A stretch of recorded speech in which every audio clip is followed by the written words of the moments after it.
Okay, great. All right, I'm fair game. Whatever you want to go over is fair game for me. I don't know if you want to go over a specific topic or want to look through some questions together, or if you have any plans for what we do tonight. Oh, I maybe just start off with some like topics. I think I can mark some stuff that I get a little bit mixed up on here and there. Perfect. Perfect. Yeah. Yeah. What do you want to start with? So, and I get a little bit confused on let's starting with like the introducing firms. So like DTCC and then the clearing firm and then the introducing firms. I'm trying to like, is the clearing firm like a broker dealer and then the introducing firms like an advisor? Kind of. It's interesting you start with that because like we're straight into the deep end here. If in terms of what I consider like testable material, I think you could see some questions on introducing firm and clearing firms. I would tell you that they're both broker dealers, which is a little bizarre. They're both usually when we use that language, we're talking about two different broker dealers. But I try to keep it as simple as possible without going too far into depth because the test won't go too far into depth. But you've got your introducing firms, and your introducing firms are responsible for basically connecting clients with let's say a client wants to do a trade. An introducing firm is just a middleman between the client that they're working with and the clearing firm that actually does the trade itself. I would kind of think of it that way. The introducing firm is kind of like the customer friendly, the user friendly, like, hey, almost their job is to maintain a relationship. And then when the customer actually wants to do a trade, then the introducing firm will usually send the trade off to a clearing firm to actually do the logistical, doing the buying, doing the selling, clearing the trade, make sure it goes to the right account, et cetera. Basically, would that be like the broker side of a broker dealer then? The introducing Yeah. firm?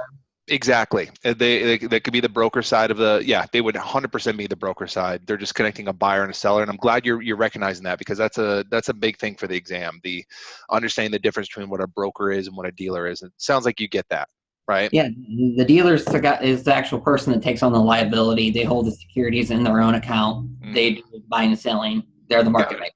You got it. You got it. That's it. The question is, are you connecting a buyer and seller and being a broker, or are you, dealing actually with your own inventory and trading with the public? There you go. You got it. Perfect. Maybe the only thing I would add there is just a lot of times on the SIE, a lot of times in the SIE, there's an aspect of understanding vocabulary that's important on the exam. So if I said the terms agency and principal, have you seen those before? Yes. Okay. Like, do you know how those fit in with broker dealer? Well, the agency would be the broker side of it, and Perfect. the other one is the dealer side. Mm-hmm. Excuse me. The Yep. they would be the principal, Perfect. Perfect. And and they charge. They're the ones that are the market makers. That's how they make their money. you got it. The brokers are the ones that charge fees, Yeah, commission. exactly. In fact, like, by the way, if I ever put up a visual on the screen, I'll send it to you afterwards. This is something, it sounds like you already get it. We don't need to hammer it down if you get it, but I think this is just a good way of kind of putting vocab on one side and vocab on the other. And a lot of Like, people don't realize how important vocabulary is on these FINRA exams that you're going to go through. A lot of times, if you just know what the word agency means, that will allow you to eliminate 2 or 3 of the wrong answers. mhm. So I'll send this to you. It sounds like you already get it, but yeah, perfect. That's awesome. Great. um, prime brokerage accounts. Okay. I don't completely get those. Okay. Let's talk about it. If I said hedge fund, you know what I'm talking about? Yeah. Okay, so hedge funds are notorious for utilizing prime brokerage accounts and prime brokers. Um, it's going to sound somewhat similar to what we just talked about with introducing broker and clearing broker, but it is a little bit different. Um, so let's just build a scenario. Let's say that you and I run some hedge fund. We're co-managing a hedge fund. Um, and there's 5 different firms that we like sending our trades to, and let's say each firm has its own specialty. Like maybe we like, I'm just going to use big names because it's names that everyone knows, but maybe we like Fidelity for bond trading, maybe we like Schwab for option trading, maybe we like Vanguard for like if we're going to put our money into any kind of like ETFs, or I don't just making stuff up here at this point. Mhm. um, you know we might like sending our trades in different places, and sometimes it's hard to keep things straight when you have trades going different places and kind of like money kind of flying around. So what a lot of hedge funds will do is they'll hire a prime broker to basically keep all that straight. They're kind of like the first time someone explained it to me, that they were like, yeah, it's like a hub and spoke model, where you've got your prime broker, which is like your hub, and like you basically like it's almost, again, like it's almost like they maintain the relationship between the hedge fund and the, in the, and themselves, and they their main job is to make sure that they keep everything straight in terms of record keeping, make sure we know like where money is going, where stuff is going, etc. And when the hedge fund wants to do a trade, usually it doesn't always work this way, but usually they'll send the trade to the prime brokerage firm, and the prime brokerage firm will then send it to the appropriate clearing firm from there, if that makes any sense. Okay. But yeah, that's, if they mention prime brokerage, that's the gist of what it is. I mean, they can go a little bit further than that, but that's what they're talking about, if that makes sense. It says basically so not any one person can trigger on what they're doing. Mm-hmm. Exactly. Yeah. It's just for keeping things straight, and really they're hiring, for lack of a better way of saying it, they're hiring a record keeper essentially when they're hiring a prime brokerage firm. Hey, keep my trade straight, make sure that everything is kind of consolidated, and at the end of the day, that yeah, my trades might be going to 12 different places, but I need you, prime brokerage firm, to make sure that you record keep and kind of put the big picture together for me. Okay. Okay. And so they would be, I guess, they would be considered a dealer? Um, it depends. I mean, the prime brokerage firm, it does a lot. It does more than just what I said too. I mean, another thing that they offer is like margin capability. They sometimes will lend to the hedge fund if they want to leverage themselves in the market with margin, if that makes sense. Uh-huh. But I would put them more into the broker bucket, mainly because they're connecting usually their hedge fund customers with other firms. They act Okay. like a middleman. But to be honest, I've never seen a single FINRA question on any exam where they want you to put prime brokers into either bucket. But if you Okay. think about it, just like it has the word broker in there, I assume they're going to fit it more on the agency side of things than anything. Okay. Okay. All right. So on my next little, I just basically, I made post-it notes and I'm just going through my I love post-it. it. I love it. This is great. I mean, this is exactly what I hope, and I think this is the most efficient way that people work with me. Sometimes people just like, hey, why don't you just tell me about the exam, and then Yeah. And then you're wondering, God, well, where do I those start? parts, exactly. Hmm. So it's the next one. It's kind of regulate the federal regulations. So Okay. you have the 1933 created the SEC. 1930. It's bizarre, but 1934 actually created the SEC. 34 created the SEC. Yeah, it's yeah. I mean, how comfortable? I don't know how much you made your way through that material, but 1933 versus 34. Do you feel like you got the gist of the difference between the two? Um, it's, it seems like it comes down to one regulates the oh gosh, what's the technical name of it? The first market, The primary market. Yeah, yeah. and then the secondary market is 34. Exactly. And I don't know. I'm probably gonna put like way too much on the screen here in a second. No, no, the more the better. Yeah, I mean, it's I mean, just for history purposes, I think this will help kind of put it into context. Both of these laws were pretty much written at the same time. I can't remember exactly when they went into when they became a thing, but I'm pretty sure 33 was like December 33 and 34 was January 34. So these were both, I mean, they weren't written at different times. They're both written kind of just trying to regulate the markets, and they kind of put the primary market, which is where issues are sold for the very first time. They put that into the 33 bucket, and then they, for the secondary market, which is where people trade securities beyond the first purchase, that's where they put that. And the SEC, even though the Act of 34 created the SEC will regulate both. They'll regulate financial professionals in the market based upon the Act of 33 or 34, just depending on what market we're talking about.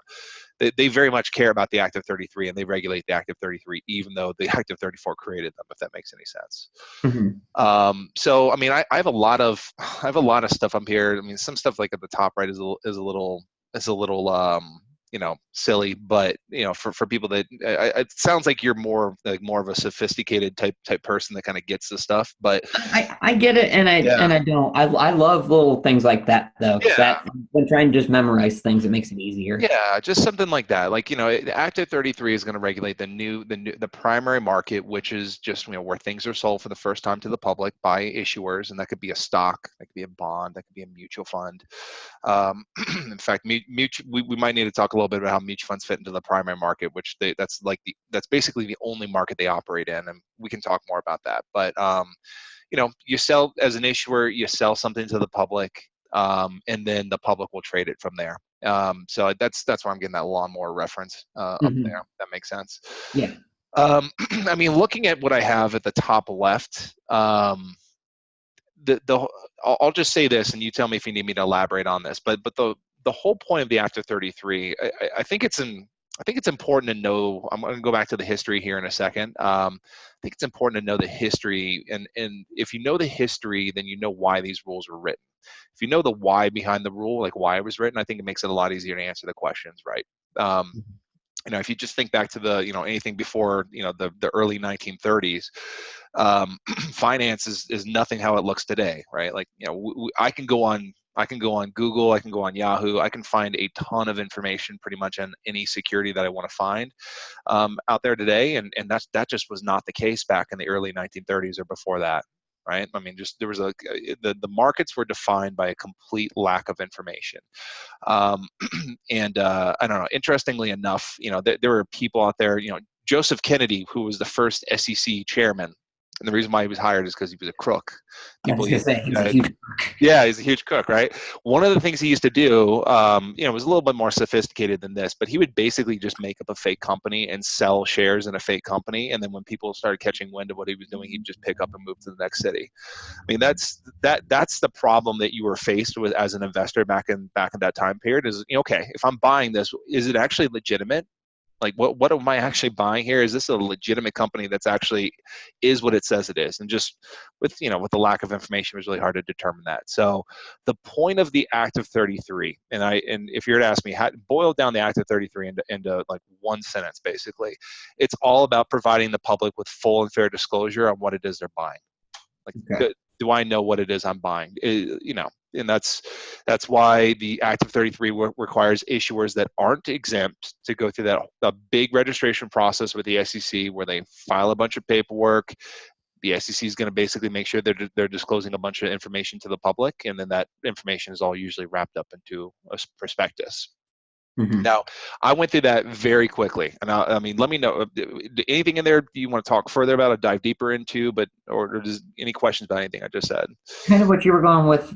Is that why Regulation T with the margin rule was Mm, established? Kind of what was going on in the 20s with all of the yeah, margin buying. yeah. I mean, that was one of the. I mean, there were a lot of problems that kind of came out of the Great Depression, right? Or just contributed to the Great Depression. And yeah, the Regulation T came from the Act of 34, and that was one of the things they were trying to regulate back then. Yeah, I mean, the problem was people were leveraging themselves way too much in the market. And then when things fell apart very quickly, right?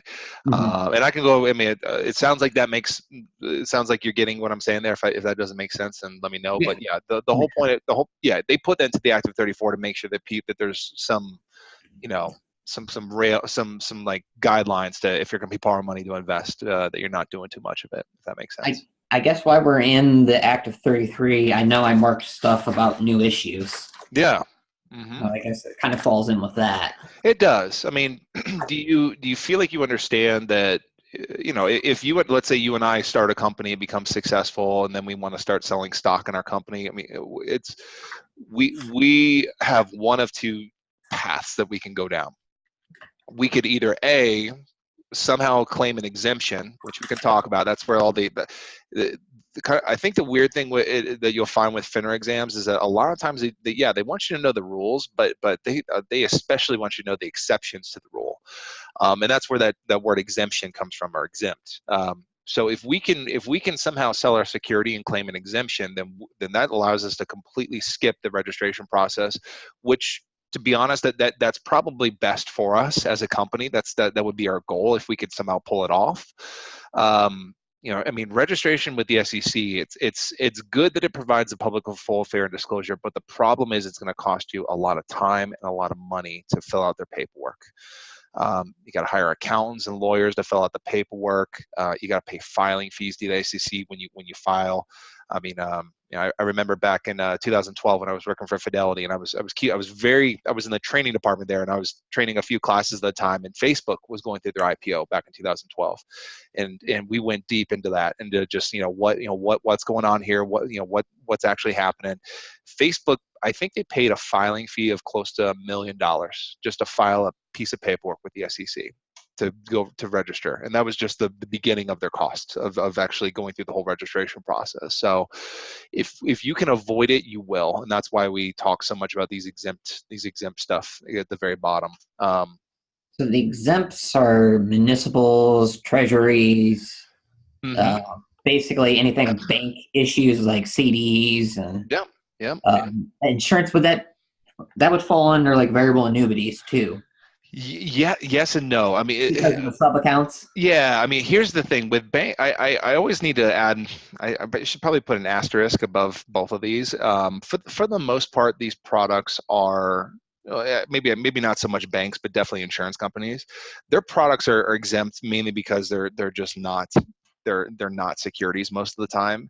However, if an insurance company creates something, just to keep it as simple as possible, if they create something that has the word variable in there, then it's a security. And just like you said, it's because the sub accounts, which they sometimes refer to as the separate account. Yeah, when you have something like a variable annuity that has a separate account and a whole aspect of investing that puts the customer in the driver's seat with that, like the customer decides what they put their money into, they can take on more risk or less risk. A variable annuity is absolutely a security, and in fact, it's a non-exempt security.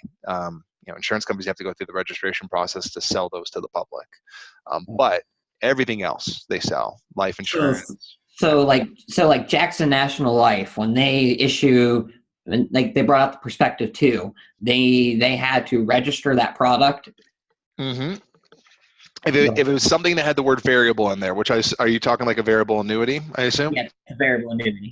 Yeah. I mean, the only things you'll see on the exam that they'll talk about, which, I mean, to be honest, the only reason why I know this is because the test covers it. I dealt with this very, very infrequently when I worked for Fidelity, but there's variable life insurance, there's variable universal life insurance, and there's variable annuities.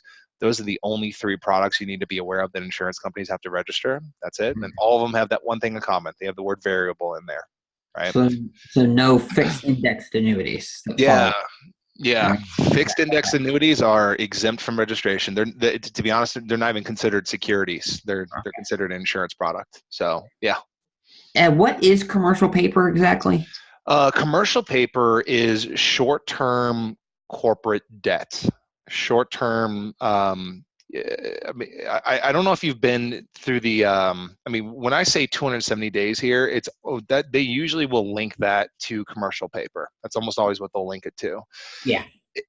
And the commercial paper is most often issued by like larger companies, like the Apples, the Fords, I think even Google does this every now and then. These are the big well-established companies will issue commercial paper, and the idea is that if you were to buy them as an investor, they're short-term zero coupon bonds, always less than 270 days. Now, when I say zero coupon bond, do you get what I mean there? That you buy it at a discount.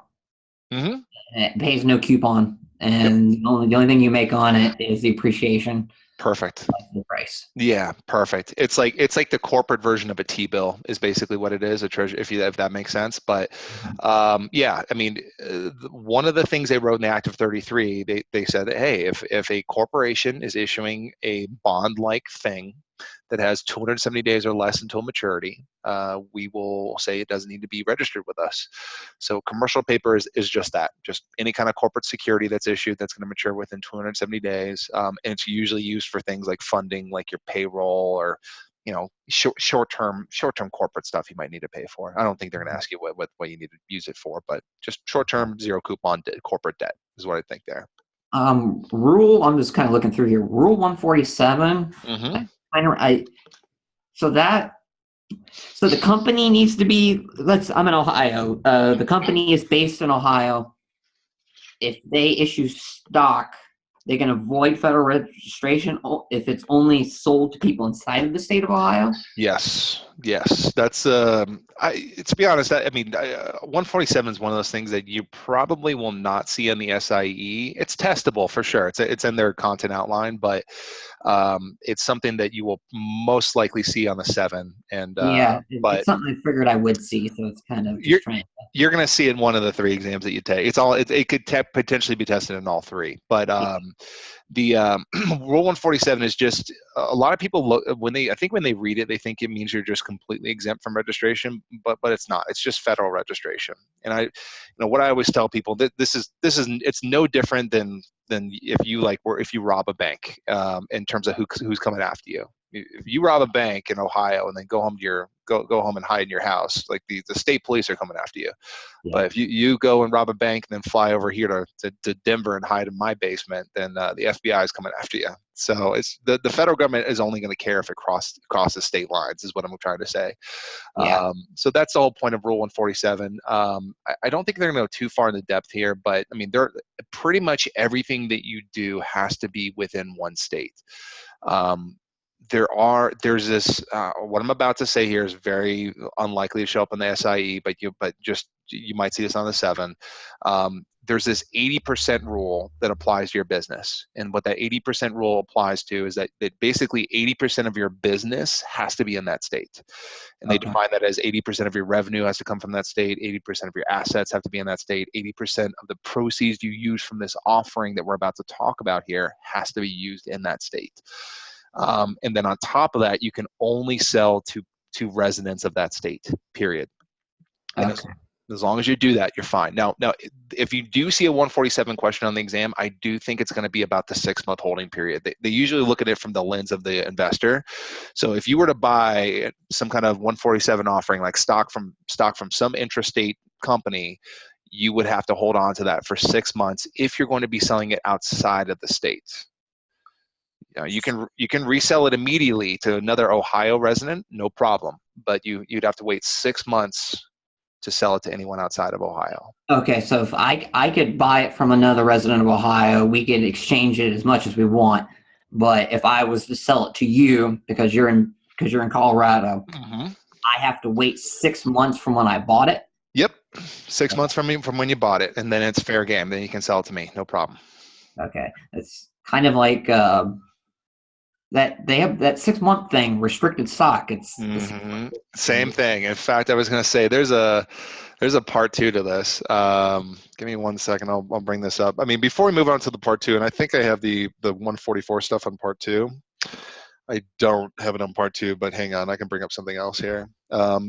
That's a good thing to know, the 144, Rule 144, and it sounds like you kind of know what's going on there. A lot of people reach out to me, have no idea what that even means, like what the rules apply, like what's control stock, what's restricted stock. You have control stock it's somebody that's an executive or owns 10% or some big wig in a company, they buy it in the public market. But since they are an insider essentially in the company, the holding period doesn't matter, but they can only get rid of 1% of the outstanding shares or the average of the last 4 weeks trading volume. Yeah. I've been looking for this forever and I can never confirm it, but I don't know if they named the rule after what the rule is. But if you remember 144, then you can remember what the volume limitations are, which are you can sell the greater of 1% of the outstanding shares or the 4-week trading average. You do the greater of one of those, and you can do that 4 times a year. 144. So 1% of the outstanding shares or the 4-week trading average, whichever is greater, and you can do that 4 times a year. 144. It's beautiful. Now on the restricted stock, I saw something about a 1-year holding period. Is that the minimum set up by Rule 44, and like the company could have a rule to where you need to hold on to it for a year? Oh, good question. So, I mean, did you see that in STC, or did you see that like on your doing your own research? I saw it on STC. Okay, I find it interesting that they go that far. Um, Now, here's the thing I think you're going to realize with the SIE versus the 7 versus the 24. Okay, it's like you're going to go through a methodically, or I should say more like an ascending difficulty in terms of like how far they're going to go in depth here. Yeah. On the SIE, I think they're only going to talk about the 6-month holding period. Right? That's it. But the rules are never as simple as they seem, at least on the SIE. There is a 6-month holding period, and there's also a 1-year holding period. But if they're going to ask you it on the SIE, I'm 99.9% sure they're never going to mention the 1-year holding period ever. Okay. Now the 7, maybe I'd say still probably not on the 7. On the 24, I'm pretty confident that they're going to go that far into depth. It's complicated. And in fact, I haven't even looked at that rule in a while. But if you give me 1 second, I can bring it up here and I can confirm what it is. But it has something to do with the way that the securities are held. Okay. Okay, it's right here. 144. No, 6-month holding period. Front affiliate. I'm sold completely restricted. If I can't find it here in like a couple seconds, then I'll give it to you after we're done here. But no, I mean I'm looking at my 24 book right now. That's how deep I have to go, and it's just if you were to look in your Series 7 book and any other vendor, I would not expect you to see that. In the SIE, there's no way you're going to see it. So how about this? I'll just write this down and I'll confirm what it is. I don't want to throw something out there and be wrong about it. But for the SIE, here's what you need to know. If it's first and foremost, I'd tell you that the most important thing to remember with 144 is just what is restricted stock, what is control stock, and then the rules that apply. And when I say the rules that apply, I really think they're going to stay as basic as what I have down here. Like understanding that with, for instance, control stock, there is no holding period. And maybe understanding the context behind this maybe helps a little bit. But control stock, that's stock held by an affiliate. Do you know how they define what an affiliate is? Isn't it like an officer? Uh-huh. An officer, somebody that owns 10%. There you go. In the company. Yeah, officer, director, or 10% shareholder makes you an affiliate. Perfect. Okay, so officer, director, 10% shareholder. Generally speaking, those are the parties that usually have the largest portions of stock. I think I hate to go back to Facebook, but I think like Facebook with Mark Zuckerberg. Mark Zuckerberg owns something like 57% of the voting shares of Facebook. So he owns a huge portion of Facebook.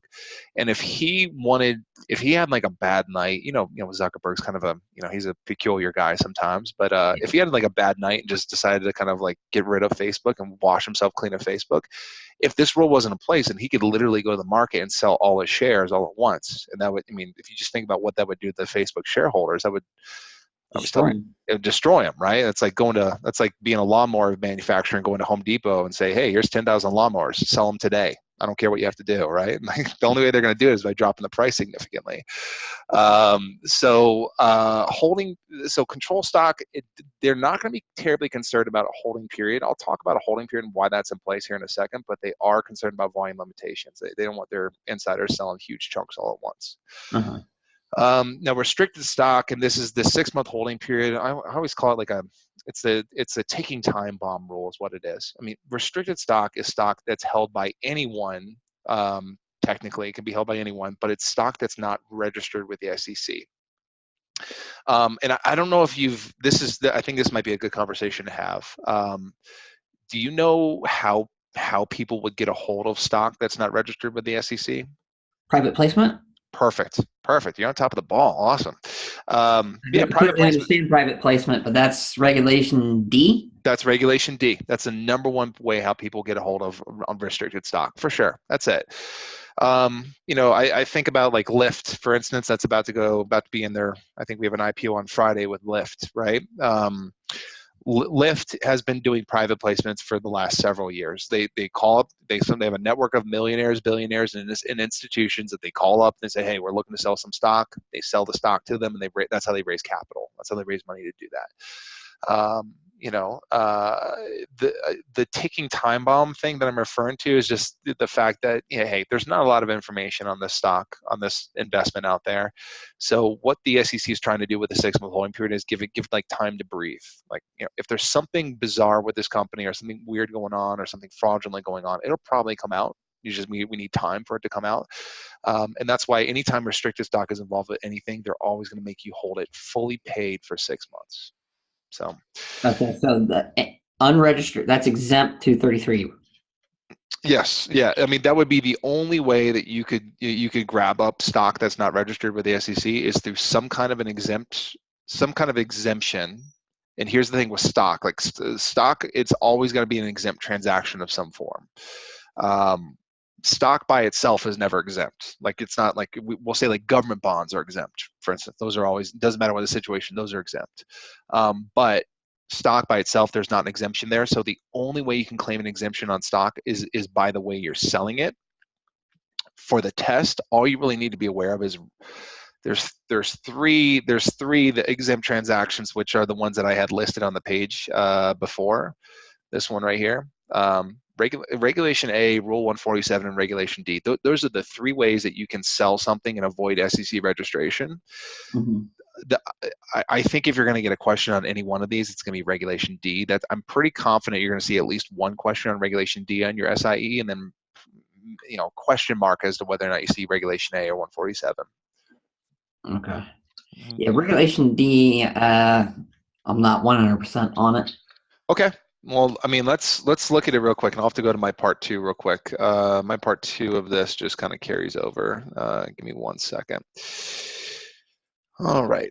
I mean, the Regulation D, there's not a lot you need to be aware of there, not a ton. But the stuff I have at the bottom is really what I think they're gonna test you on. I mean, first and foremost, I think you know the most important thing there, which is just understanding what is Regulation D. It's a private placement rule, period.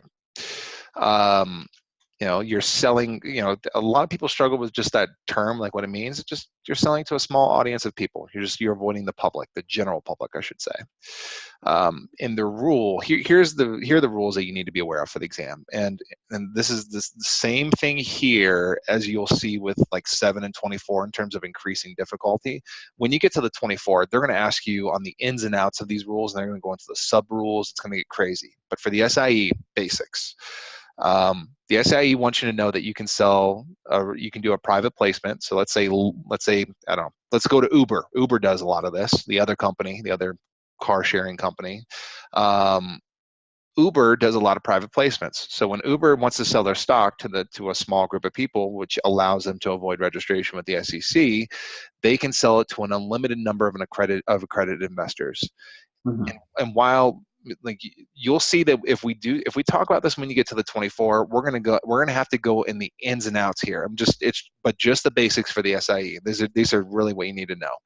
You need to know that $1 million in net worth, excluding your residence, technically makes you an accredited investor. 200,000 of income if you're single, 300,000 if you file jointly. I don't have it listed here, but this does have to be for the last 2 years. Okay, yeah. Cool. So you know that. And then it's a little bit more complicated.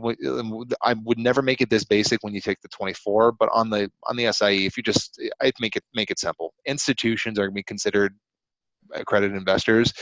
Technically, they usually look for the number 5 million in there, but yeah. I would just keep it simple. I think if you're going to get a question about the accredited investors on the SIE, it's going to be one of these two.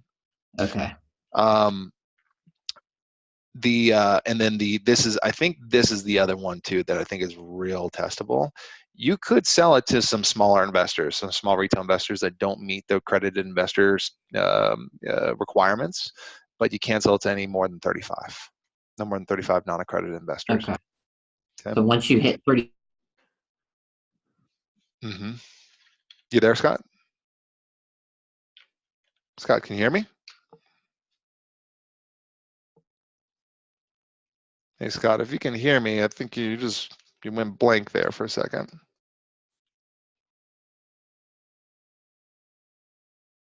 Hello, test, test, test.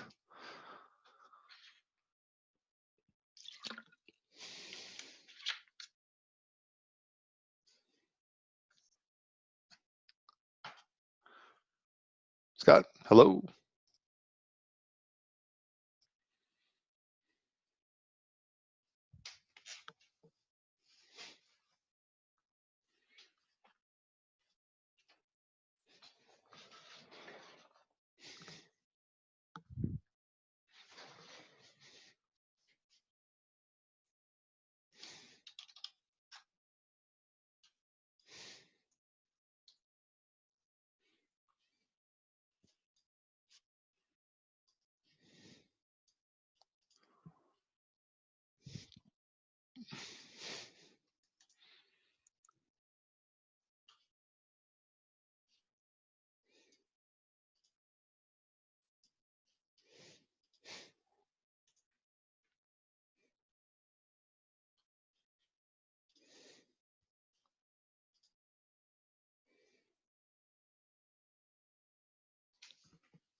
Hey, Hey, Scott. Hey. sorry about that. My internet clunked out on me. Oh, all good. All good. Just I was worried there was something on my side over here, but we're No, it's my internet. I've been having issues, so okay. I'm hotspotting off my phone. Okay, all good. Okay, so I was basically, if we went 36 non-accredited investors, we lose Yep, the that's a exemption. that's a problem. Yeah, when you get to 36, you're technically.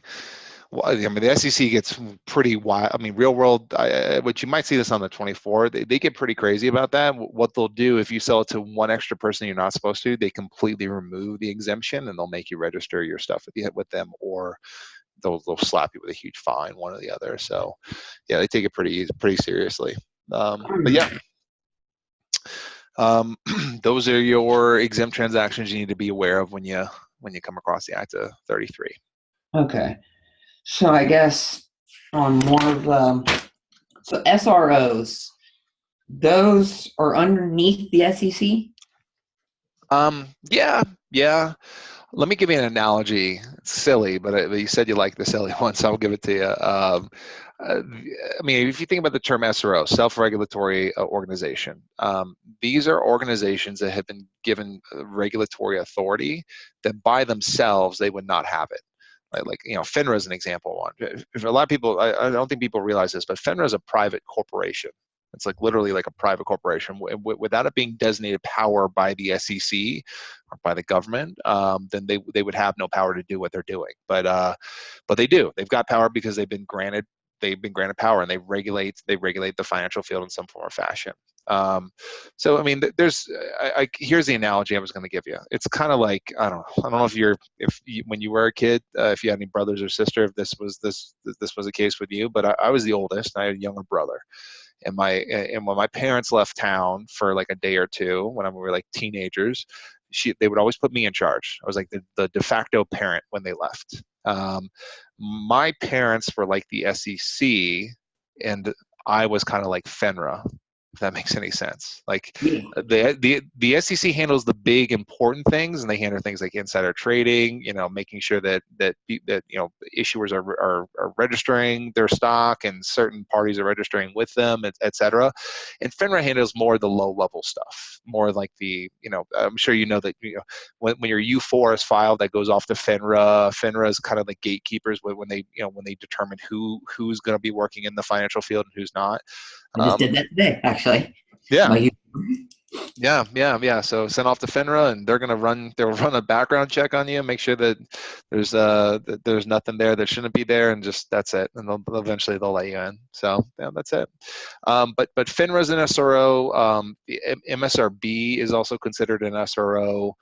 The New York Stock Exchange has their own SRO unit. I mean, there's a few of them out there, but is NASA considered an SRO, or is MSR, because NASA is over MSRB? Or are you talking about NASAA? Is that what you like? yeah. Yeah, you know what? I've never even thought about that. I don't think they are considered an SRO. NASAA is, and I'm glad you're making the connection on the municipal stuff there. When I think NASAA, I just think that's the group of all the state administrators out there. And it sounds like you have a fair, like some understanding of this, which every state has their own securities administrator, and that securities administrator is responsible for regulating things that happen in its state. And that's the blue sky, right? And those are where the blue sky rules come from. Perfect. So you've got that, and they're, I don't know, they're regulating financial professionals but at the state level, if that makes sense. Okay. So state level, and then your FINRA is federal level. Yeah, FINRA is federal. I mean, and then when you talk about the MSRB, even though they're considered a SRO, I don't know if you've seen questions on this or I've read this, but the MSRB is they just write rules. That's literally, they have no regulatory authority actually, which is a little bizarre that they're still considered SROs, meaning that they write the rules of the municipal markets, but they can't enforce any of them. They need FINRA and the SEC to enforce them, or sometimes they use other organizations too. But So yeah, they have even less power than FINRA, because FINRA can only issue civil penalties, correct? They can't do criminal. Yeah, they can't throw you in jail. Can't do any. Yeah, you always need a court system to kind of be involved there. But yeah, MSRB you're right. says, hey, we need to levy some civil penalties. They're going to go to FINRA or the SEC. Yeah. It's kind of like I don't know. For another analogy, it's like if we ever watch any sports, like the MSRB is the people behind the scenes that write the rules to the sport, and then the FINRA is kind of like the referee, if that makes any sense. Okay. Yeah. Mm-hmm. That makes sense. Definitely does. Yeah. It's actually a really good analogy. Yeah, I mean, I don't know. You probably noticed that I'm always big on analogies. I feel like there's not enough out there. With finance is so difficult to kind of understand on its own, but when you start seeing it, you can make connections. But hopefully the analogies work a little bit, help you a little bit. But yeah. So I guess on the 34. Mm-hmm. So that's the secondary market. That regulates, I buy stock from you, or et cetera, et cetera. Mm-hmm. Anything of that nature. Yeah, I mean, I think I have something here. Here we go. Beautiful. Okay. Forgot, I must have written this a while ago. But by the way, the very important, the 10 to 15 questions, disregard that. I think this is from last year. All the stuff on here still applies, but this was Legacy 7 here. Yeah, Legacy 7, you could easily see questions on that. But I mean, if you're going to see some questions on the Act of 34, it's going to be nowhere near 10 to 15 questions, maybe more like 3 to 4. Securities Exchange Act of 1934, if they ever ask you, hey, to boil it down to basics, the whole point of it is to prevent fraud and manipulation in the secondary market. That's it. The SEC, as we talked about, was formed through the Act of 34, and they're the ones who regulate these, regulate the market and market participants. We already talked about agents and brokers, and we talked a little bit about principal dealers, which in the market we're usually talking market makers that are taking on that responsibility. Which I don't know if you've seen that. Does that make sense? Yeah. Because they would be the ones that would buy. They would hold all the stock. Yeah. That's outstanding. Yeah, market. I mean, here's the thing: market makers are not the only financial institutions out there acting as principal, aka dealer. But they're if they're the one party out there that really just acts completely as a principal or dealer. I mean, that's their job. They maintain an inventory and they trade with the public. That's what they do. Now you might Fidelity market maker is no, they're well, actually I don't know if they have a market making arm of them. I mean, what Fidelity will do is they most often will act as you get the term broker dealer in there, right? If you're submitting a stock trade through Fidelity, they're gonna do it through a broker transaction or an agency transaction, like 99.9% of the time. If they happen to have something in their inventory, technically they could act as a market maker. I think they have that capacity to do so. But a lot of times these market makers out there, you don't even know the name of. I'm trying to think of like a few. Like there's a company out there called Citadel, Knight Capital. It's just there's a bunch of like random market makers that a lot of people have never even heard of out there. But And yeah, that's all they do is they just hold inventory. they hold inventory and they trade with the public, and they make money on the spreads that they maintain. If that does that make sense? What I'm saying there? Yeah, the difference between the bid and the ask price. Yeah, there you go. There you go. They're trading consistent with the public and just trying to make a little bit of money off of the spread. But yeah, I mean, that's the Act of 34 kind of. I mean, it regulates these parties. I really don't think you're going to see a lot of questions. In fact, I don't think you'll see a single question on the SIE about market makers. Maybe you do, maybe you don't. But maybe 1 to 2 questions on agents and brokers. I do think most of your Act of 34 questions are going to come more from what's at the bottom here. More understanding like what's insider information, the rules that kind of revolve around that. Even I don't have them listed here, but any question that you see that revolves around market manipulation also comes from the Act of 34.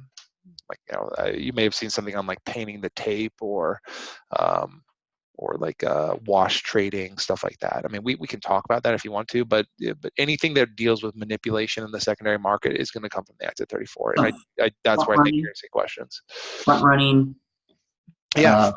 Pump and dump kind of things. Pump and dump. I mean, I don't think it's important for you to know for this SIE, but here, there's a difference between doing something that's blatantly either illegal or unethical, and then there's that which can be more general, and then there's market manipulation.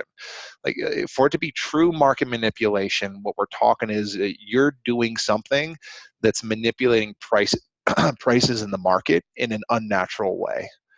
So I'd say like front running, for instance, is not necessarily market manipulation. It's definitely bad. You don't want to do it, and you can get in big trouble if you do it. But it's just you're taking advantage of the fact that a big trade is coming through, and you know the price is going to go up because of that big trade. But you're not actually doing anything that's like changing the market price yourself, if that makes sense. Okay. I mean, we can talk about that. Do you feel like I do think you'll probably get a question that involves front running. Do you feel like you understand what's going on there? I mean, the basics of it would be to say, I know that the American Balance Fund is going to be buying Amazon. Yeah. And I go buy a bunch of Amazon before they do it, because when they do it, they're going to buy, however buku millions of dollars worth of it. And that's going to cause even a slight appreciation in the stock price. Good. You got it. There you go. Place and trade before. Pump and dump. That's Wolf of Wall Street. Yeah, now pump and dump that we're getting into market manipulation at that point in time, because like you're doing something that's artificially pushing the price up in the market or changing the price of the market. And yeah, that's 100%. That's Wolf of Wall Street. Pump it up, talk about it, talk about how great the investment is, blah blah blah, and then as soon as it rises in price, like not only did you make a bunch of commissions on selling your customers on some crappy penny stock that's really a company in Nebraska in a shed somewhere, not like you made commissions on the sales, but then as you also your firm has a position in that company, and then as soon as it rises in price, you cut it loose, you sell it, and then you leave your customers out to dry. Yeah. Is that why the Penny Stock Reform Act? Yeah. Oh yeah. Like all the penny stock rules come from. I mean, it's big. Those rules have accumulated over time. They didn't some of them came from that act, but a lot of them have kind of like piled on. They kind of the rules change every year in some form or fashion, but they all come from that whole idea. Mm-hmm. Yeah. Jordan. What was his name? Jordan Belfort. Jordan Belfort. Yeah, we can thank him for all those rules. Mm-hmm. But yeah. I mean, all the rules come from something, right? I mean, rules are written because someone did something bad before, and then there wasn't a rule about it. But yeah. And I guess on that point, do you feel pretty confident with what you need to know for the SIE in terms of penny stock rules? Kind of. It's any stock that's under $5 a share. It's traded OTC. It's not on the New York Stock Exchange or the NASDAQ. Good. It's what there's the OTC bulletin board and pink. Yeah. Markets? Yeah. Is that cool? Yeah, they used to.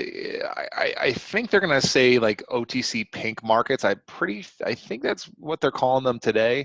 The old school term was a pink sheets. And the reason Yeah. why, yeah, that's actually, I think they're pretty sure that's in Wolf Wall Street somewhere. But yeah, they used to print all these terrible companies in terms of their prices. They used to print their quotes on pink sheets of paper and then release them in books with the pink sheets of paper.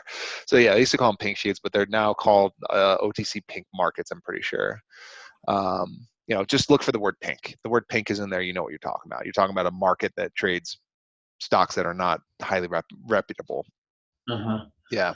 Um, so you know what a penny stock is. I think the question, you could see questions there, absolutely. I do think you're also going to see questions about soliciting your clients for penny stocks, which again goes back to Wolf of Wall Street type stuff. Do you know what I'm referring to there? Not entirely, no. Okay, all good. I'm sure as soon as I'm going to say it, it'll probably make sense. So again, this revolves around whether or not, or what you have to do if you're going to solicit one of your customers to buy a penny stock, like recommend that they do it. Okay. The first thing is that you've got to always give them, before you do that ever, you got to give them a risk disclosure form, which you don't need to know. You don't need to worry too much about what's in there. It's like a booklet that goes over, hey, it's not even a booklet. It's just like a set. A lot of times firms will just give out this on on a page. It looks like the iTunes agreement kind of, where there's a lot of stuff you have to scroll through. And the gist of it saying, hey, the penny stocks are thinly traded. There's not a lot of information out there about them. There can be wild market swings because there's a lack of people out there trading them for the most part. That type of stuff. What's So that document called? it's called the penny stock risk disclosure form. Okay, it's the penny Penny stock. Yeah, you're just looking for, they can call it different things, but that's the most common way that they call it, the penny stock risk disclosure form. So you always got to get that to your client before you solicit them for a penny stock. Okay, that's number one. Now the second thing is a question mark. The second thing is whether or not you need to run your customer through what they call a suitability determination, which is a fancy way of saying that, like, you go through a deep dive in suitability.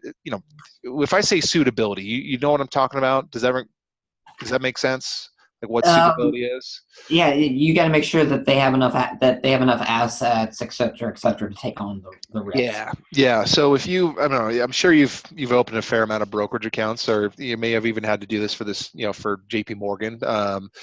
But yeah, part of the process of opening a brokerage account is your brokerage firm is supposed to ask you a bunch of suitability questions, and those questions sound like, what's your net worth, what's your investment experience, what are your net assets, stuff like that. And they're trying to gain enough information from you to be able to make a recommendation to you.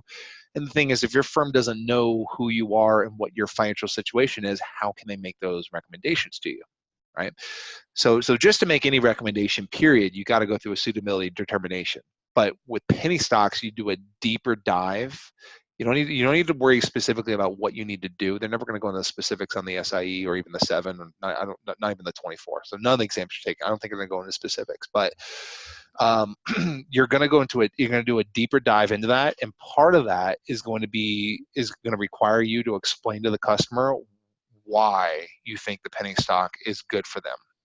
You can't just make the recommendations. You got to be, okay, according to your investment objective, which is you have a high risk tolerance and you have this much money, and like you've got enough money where you can put some risk into your portfolio. You're going through that with them. Okay, so they call that a suitability determination. You don't always have to do that part, though, and that's where you might see questions. In fact, I think this is on FINRA's practice exam, on FINRA's SIE practice exam. The question of whether or not you need to do that is determined by whether or not your customer is, quote, established. Does that ring a bell at all, or do you not know what I'm talking about? No. Okay, let's dive deeper into this. There's two things that can make you established. Okay, two things. One, either that customer has been a client of yours for at least a year. If they've had an account open with your firm for at least a year, we consider them established. The assumption there, I guess, is that like you can kind of you can gauge who your client is after they've been doing business with you for some time. So that's number one. That'll make you what they call an established customer. And again, if you're established, they don't need to do that extra suitability thing with you. So that's number one. They gotta that would make you an established customer. But the second thing, and I find that this is usually the thing that they'll test on, is that if your customer has done 3 penny stock trades on their own, unsolicited. So they came into your firm, they traded penny stocks on their own without you recommending it to them. Technically, that has to be 3 separate penny stock trades on 3 different days. Like if I open a brokerage account, do 3 penny stocks in one day, do 3 penny stock trades in one day, that doesn't count. I'd have to do it in 2 other days. So I have to do 3 separate penny stock trades over 3 different days. If that is the case, then at that point in time, I'm considered an established customer. And I think you can probably figure out the reasoning behind that. You know, customers already doing it themselves. What's the problem if you recommend them one, right? So yeah, they've already got that they lose all their money. Yeah. Okay. So that's it. That's what makes your customer an established customer. And I think that's as far as they'll go with the penny stock rules. It's not that simple. When you get to the 24, you'll have to know a little bit more than that. But for the SIE and for the 7, that's as far as they're going to go. All right. I guess Investment Company Act of 1940 kind of goes with mutual funds then? It does. I guess we covered both of those. Yeah. Give me a second here and let me bring up one thing. Investment. Yeah, I mean the Investment Company Act of 1940 basically regulates investment companies, and I'll send this to you. I drew this up the other day.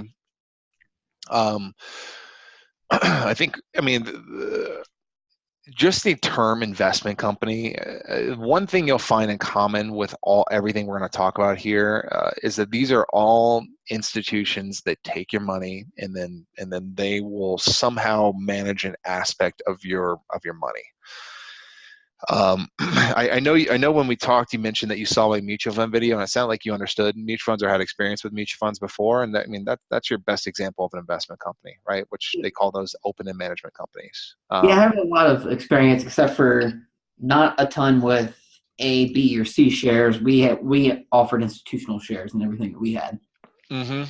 So yeah, to be honest, I have very little experience with A, B, and C shares too. At Fidelity, we always sold no load funds to our customers, so our shares didn't even fit in that mix anywhere. But my brokerage account's at Fidelity, and I have F1 shares of American Balanced Fund. I have a couple Fidelity funds. There you go. Shares, ETFs and stuff like that. Where I'm paying there are no loads and they're cheap. And they're cheap, yeah. That's I don't know. They've really stepped up their game lately with like low expense ratios and all that stuff. So good on them. But they're talking about I get an A share has the front load to it. It usually has a low 12B fee. Yeah, low or no. And they're obsessed with price breaks in here. I'm noticing. They are. Let me bring this up here. Not that. Here we go. Okay, let me share the screen. If we need to go back, it sounds like you got what was on the previous screen there, but if we need to go back and talk about the different classifications. Like a UIT. I did the same thing. A UIT, it's basically it's a mutual fund with no, like what you have, without management. Yeah, exactly. So you bought UIT in the S&P 500. Yeah. What I find in the market, I've only seen these in the market a few times, and usually when I find these are usually like these are usually bond UITs. So just to make it real simple, if you handed your money over to some company, they put your money into a fixed unit investment trust, they take your money, invest into a bunch of bonds from there. A lot of times fixed UITs are what they call self-liquidating. So my money's put in this portfolio and I buy a little piece of all these different bonds. These bonds pay me interest, and eventually these bonds will either be called or they'll mature. And when they call to mature, I'll start getting my money back, and eventually there won't be anything left in the portfolio. So Hmm. that's usually how they work. They are, in terms of, and we can talk further about this if you need to. Um, in finance, most things are negotiable, which means that people are trading it. People are negotiating prices between the two. Like stocks are negotiable, bonds are negotiable, ETFs are negotiable. There's two things in the world of finance that you need to be aware of that are redeemable, and it's your mutual funds and it's your fixed UITs. Um, do you know what that means, redeemable? It means um, you're selling the shares back to the issuer. Mm-hmm. So I would be selling the shares back to American Funds as my American Perfect. Fund. Perfect. You got it. You got it. You got it. If I buy Google stock, which is negotiable, I'm not buying Google stock from Google. I'm buying Google stock from some other investor out there. That's negotiable. But yeah, just like you said, if you buy your American fund, that money's going directly to American funds, and when you sell, that money's coming back from American funds. So you're trading with the issuer essentially. So Um, when they take the shares, they just don't exist anymore. yeah. Correct. Yeah. Good. Good. You got it. When And you then they create shares when you buy it. creating shares out of thin air, destroying shares. So when you buy, they create a share out of thin air. When you sell it back to them, they destroy them. And you probably already noticed this, but that's where they get the term open end. Like if there's an open-ended number of shares outstanding at any given time with a mutual fund, whereas with their closed-end fund, there's always a fixed amount of shares out there. They're not creating and destroying shares every day. They just sell them in the market and then people trade them. And then there's a fixed amount of shares always. Okay. Yeah. Yeah. Um, I'll get to the Class A, Class B, Class C in just one second here. But the only thing I'd point out, I mean, it sounds like you have a good understanding of what these things are, and we can certainly, if we need to go into depth, we can. But this this is all stuff. I mean, if you're asking me like what's from the Investment Company in 1940, Investment Company Act in 1940, it's Yeah. all the random rules that come from these three buckets. I think I can almost guarantee you that you're going to see a question that sounds something like all the following are investment companies except, and it's these three that they list, and then something they make up. Um, so that's probably your number one thing to know for the SIE is what are the three classifications of an investment company, and then Okay. from there, of course, they can go a little bit further and dive in and talk a little bit about open end and closed end and Will fixed. they go into face amount certificates? Will they talk about them? Yeah. Probably not. And by probably not, I've 90. I will never tell you 100% that they're not going to talk about it because I've heard some. I mean, I've been teaching this stuff for almost 15 years now, and people have told me some pretty bizarre things they're seeing on the exam. But I still, to this day, have not heard of anyone getting a question on what a face amount certificate actually is. Okay. All you need to know is that it's a classification of an investment company. Okay. What it is, I mean, if you're really curious, I mean, do you want me to tell you what it is, or are you good with just that? Yeah, just the basic. What is it? Yeah. Do you have experience with a mortgage? I don't. I not personally, but yeah. But you get what Yeah. here's what I'm asking. Do you get the aspect that when people pay their mortgages, there's a part of their mortgage that's interest, part that's principal. You get Yeah. that? Okay, cool. Um, that's a modern version of a mortgage, right? I pay the same amount every month, and then I'm paying a little bit of interest, a little bit of principal, and over time those numbers shift, right? Yeah.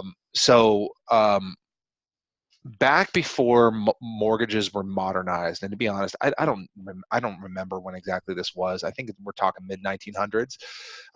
When you would borrow money from a bank to buy a home, you would only pay interest to the bank.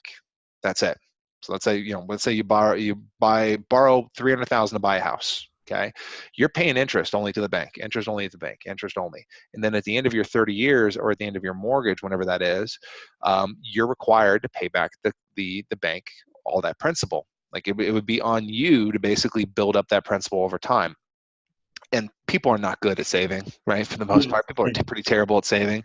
So what banks usually made people do is they made them take out these face amount certificates, and that would require the customer to basically send a certain amount of money over to this face amount certificate company, and that face amount certificate company would say, hey, as long as you pay us X amount of dollars every month, at the 30 years, this account will be worth $300,000 or whatever the principal of the loan was. So in a nutshell, face amount certificate is your principal portion of a mortgage. That's what Huh. it is. Does that make sense? Yeah, it's just something created to make sure banks got their money. Yeah, yeah, and they would take your money and they would invest it in pretty safe things. I mean, you wouldn't have to. You wouldn't be if my 300,000 is my principal. Maybe I give them like 225,000 over 30 years. They take my money and put it in the market into very safe things that grow it for me. If that makes sense. Lots of So T-bills, probably. Things like yeah, that. yeah, T-bills and T-notes and stuff like that. Yeah, you got it.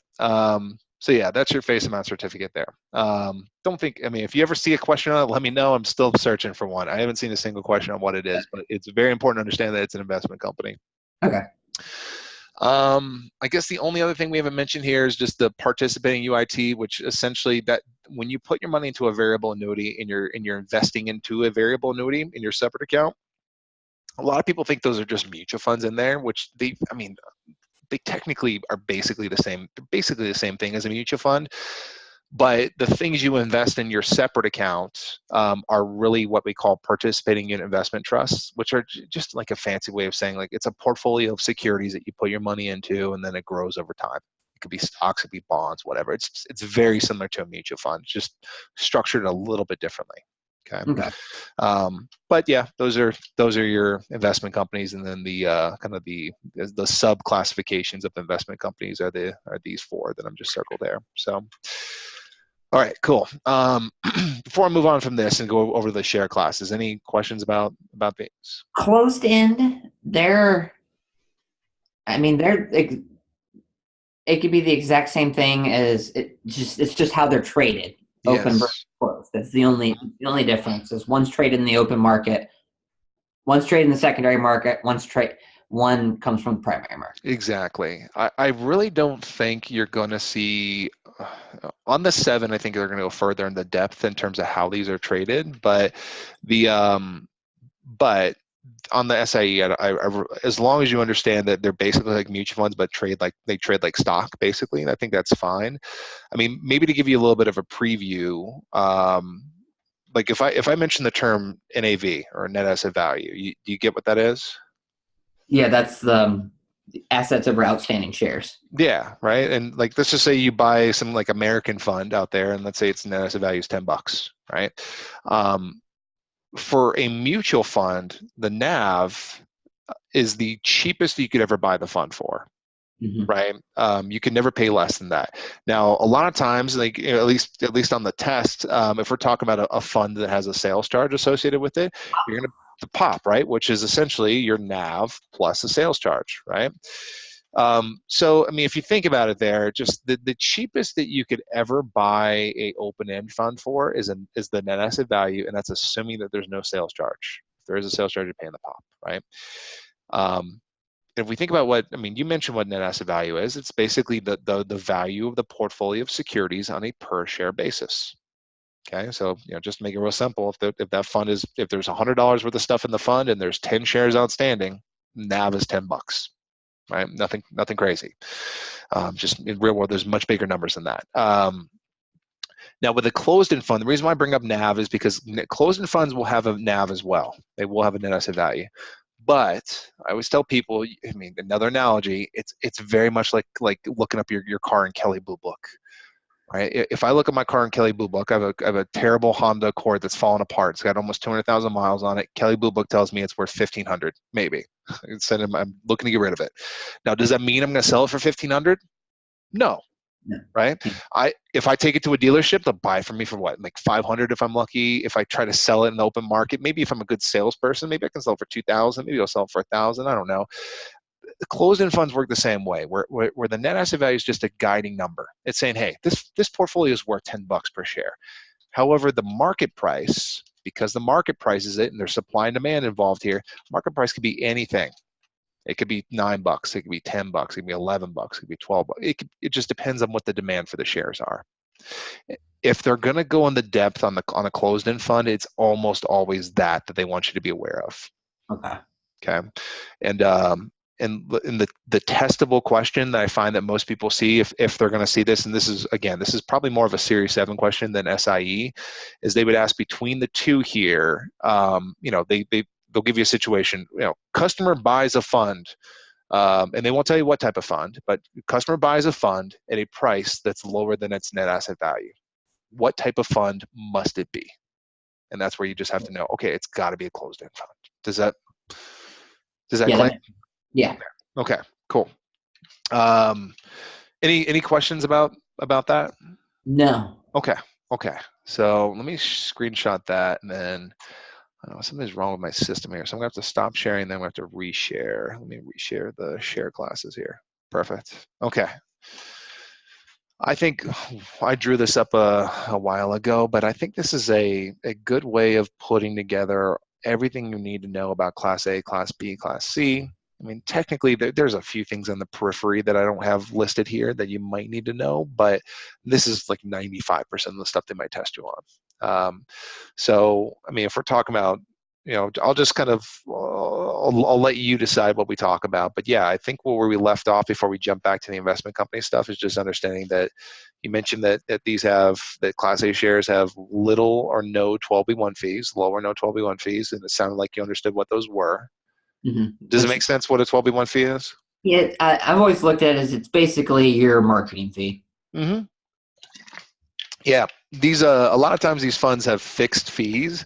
So if you can get more people into the fund, then fees across the board are shared across more people. So it reduces reduces everyone's what they're paying in the management fees and expense fees and all any of the fees that don't have to deal with the sales charge basically. Mm-hmm.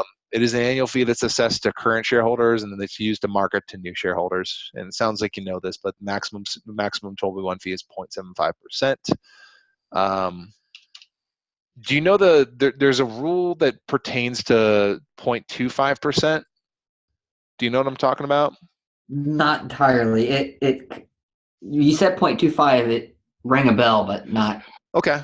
Okay. So again, 0.75 is the highest that you can charge, period. But where the 0.25 comes into play is that if you charge higher than 0.25% of a 12B1 fee, then you can get on all three of these. We're assuming there's a sales charge, right? But let's say there's not. Let's say there's not a sales charge. If you charge higher than a 0.25% 12B1 fee, then you can no longer call your fund a no-load fund. Okay.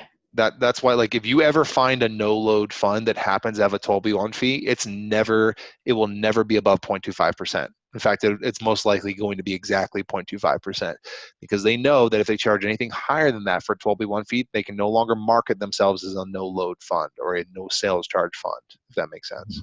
Yeah. Okay. Okay, cool. So that's something you might say maybe.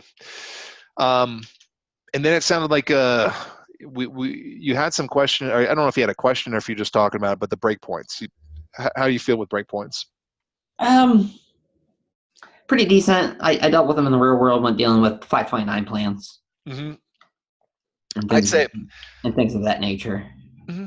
I'd So say basically, it's and then you've got a couple different ways where it's the letter of intent where you got 13 months. Good. And then there's, oh crap, what's the other one? The rights of accumulation. Mm-hmm. That's Yep. where I own a whole bunch of different American funds. I own the Investment Company of America, Mm-hmm. American Balance Fund, et cetera, et cetera.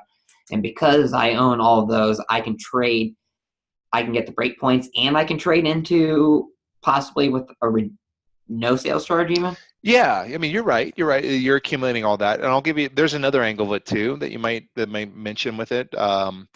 Let's say that you have, like looking at my breakpoint schedule, I have there at the top right. Let's say that you have 45,000 already invested into the fund. Okay, rights of accumulation would also allow you for any new purchases to consider what you already have in the fund, and that would add to whatever they would give you for a break point. So to be specific, if you have 45,000 in your fund already and you bring an additional 5,000 in, 5,000 technically would fit into the 5% bracket, but because you already have 45,000 in the fund, they'll allow you to add the 45,000 you already have plus the 5,000 you're putting in today, and they'll give for the 5,000 you're putting in today, they'll give that 1% break point. If that Okay. makes sense. So Yeah. it also applies to new purchases. So yeah. They couldn't give it to you on the first purchase, but since the second purchase, you're now above this. Now you get the 1%. You got it. That's it. So let's C shares. They're say I always thought that they had the CDSC. Yeah, you know what? I've seen them with. I've seen a lot of them without them, and I've seen a lot of them with a 1 year CDSC. I don't think I've ever seen anything more. Have you seen anything more than a 1 year CDSC No. Okay, yeah, I think I've seen a little bit of both. On the test, they want you to know that it can be either one, either no back end load or a 1 year back end load. It Mhm. sounds like you understand how a back end load works, right? Yeah, it's a surrender charge. Yeah, essentially, I think the only question you're going to get on Class C shares, or you might get a question on the fact that they have high 12b1 fees, and you also might just get a question about the suitability, because the high 12b1 fee structure, you shouldn't keep an investor in there for long-term periods. Mhm.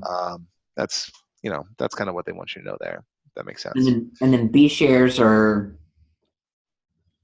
they won't have a front load, but they could have a back load and the CDSC. I would say they would. I mean, I've never seen a Class B share that doesn't have a back end load. So in fact, they almost always look they may be a little bit different than this, but it's almost always something that looks like that. Like basically, if you hold it for 5 years or somewhere around 5 years, you're basically going to get out of it, and you don't have to worry about paying a fee on the way out. But it's a very much a time structured thing, right? The more time you're in it, the less you pay on the way out. In fact, they might even take this a step further and want you to know that when you get to the point where you no longer have a back end load with a Class B share, they usually want you to know that it would convert over to a Class A share at that point in Mhm. time. And that would actually work in your favor as a customer, because you're switching from a structure that has a moderate 12b1 fee to potentially no 12b1 fee. So you're just saving again, saving your money on fees if you do that. So, Okay. okay, or if that happens. Okay. Um, the only other thing I would point out, and just, I mean, it goes back to the breakpoints. You probably get this, but just want to check. I'm confident you're going to get a question on the breakpoint sale on your SIE. Do you feel pretty confident about what that is? Yeah. So I mean, if they came to me with $100,000, I can't put them into say C shares Yeah, yeah, because I would be possibly screwing them on fees. yeah, exactly. I mean, that's one way to look at it. Also, I mean, you probably already know this, but another angle of it too could be, well, what happens if your client shows up with 24,000? You get Mm. like, if your client shows up with 24,000, like right under that break point, it's not the sale itself is not the problem. It's the lack of options you give to your client. If you don't give them options, is the Okay. problem. Do you get what I'm saying there? Yeah. So if they came in, hey, I want to invest this 24,000 right now today, and you should tell them that, hey, it's going to behoove you that if Mm-hmm. you wait a little bit until you have an extra $1,000, because we're going to save you 2%. Mm-hmm. I mean, you've already gained 2% rate of return. Was Yeah. basically what I tell the client. Perfect, good. You just, and the thing is, the breakpoint sale is not, again, it's not the sale. You can technically, I could sell my client $24,000 of a fund and throw them into a 5% sales charge, as long as I've given them options, right? Yeah. And their options are letter of intent or deposit more money. I mean, those are the two big ones that you can really do in that situation. If they don't want to do either one of those, just say, hey, I just want to put in 24,000. Then you gave them options, you did your job. It's not a breakpoint sale anymore. But as the silence is the killer there. That's a problem. So, cool. Yeah, that's it. All right. I guess let's see here. The Telephone Act, that's easy. Patriot Act, that's pretty self-explanatory. Cool. Some of those. ERISA, that's just your 401k rules. So it's where any money I put in is automatically vested, and then anything that they put in is subject to a vesting schedule. Yep. Anybody that's in the retirement plan, they have the vesting schedule needs to be the same for everybody. Mm-hmm. Well, I Yeah, guess the depending on non-discrimination. what type of following is it a safe harbor 401k, et cetera, et cetera. Yeah. Now that's safe. I'm getting into something Yeah. That's doing it for my CFP classes right I was gonna there. say the safe harbor stuff. I mean, that's fair game on the 24. You will never see that on the 7 or the SIE. Yeah, I wouldn't think so, but um, 99.9% sure you're not gonna see that on the SIE or the 7. So, yeah. so yeah, it must give the plan to everybody, Yep.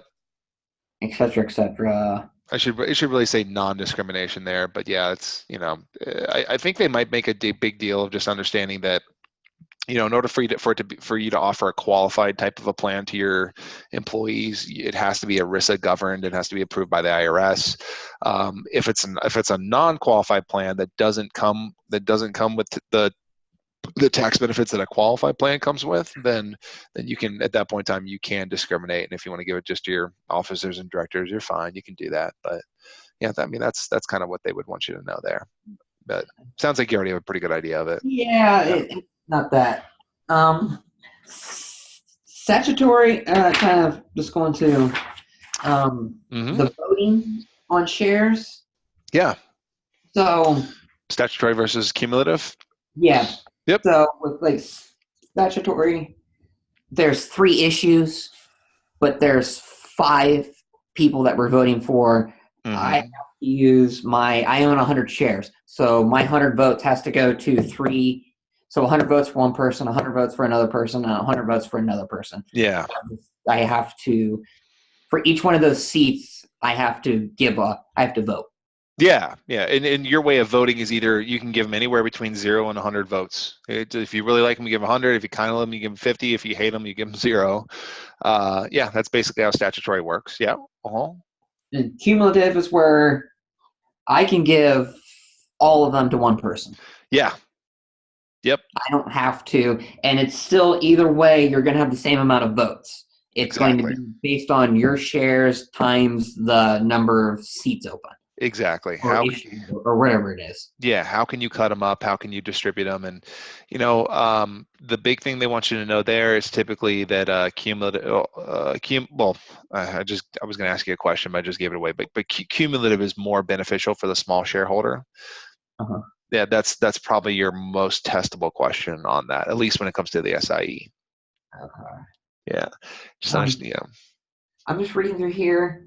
This is show the names of both the transfer agent and the registrar. When I see that, I don't know why I get that. Is the transfer agent just DTCC? No. No, they're a little bit different than that. Like a transfer agent can actually be an internal component of the issuer, if that makes, or whoever we're talking about. So I would just I don't think you're going to see a lot of I don't in fact I don't I would be I'm 100% I'm 99.9% confident you're not going to see anything DTCC wise on the SIE or the 7, maybe the 24.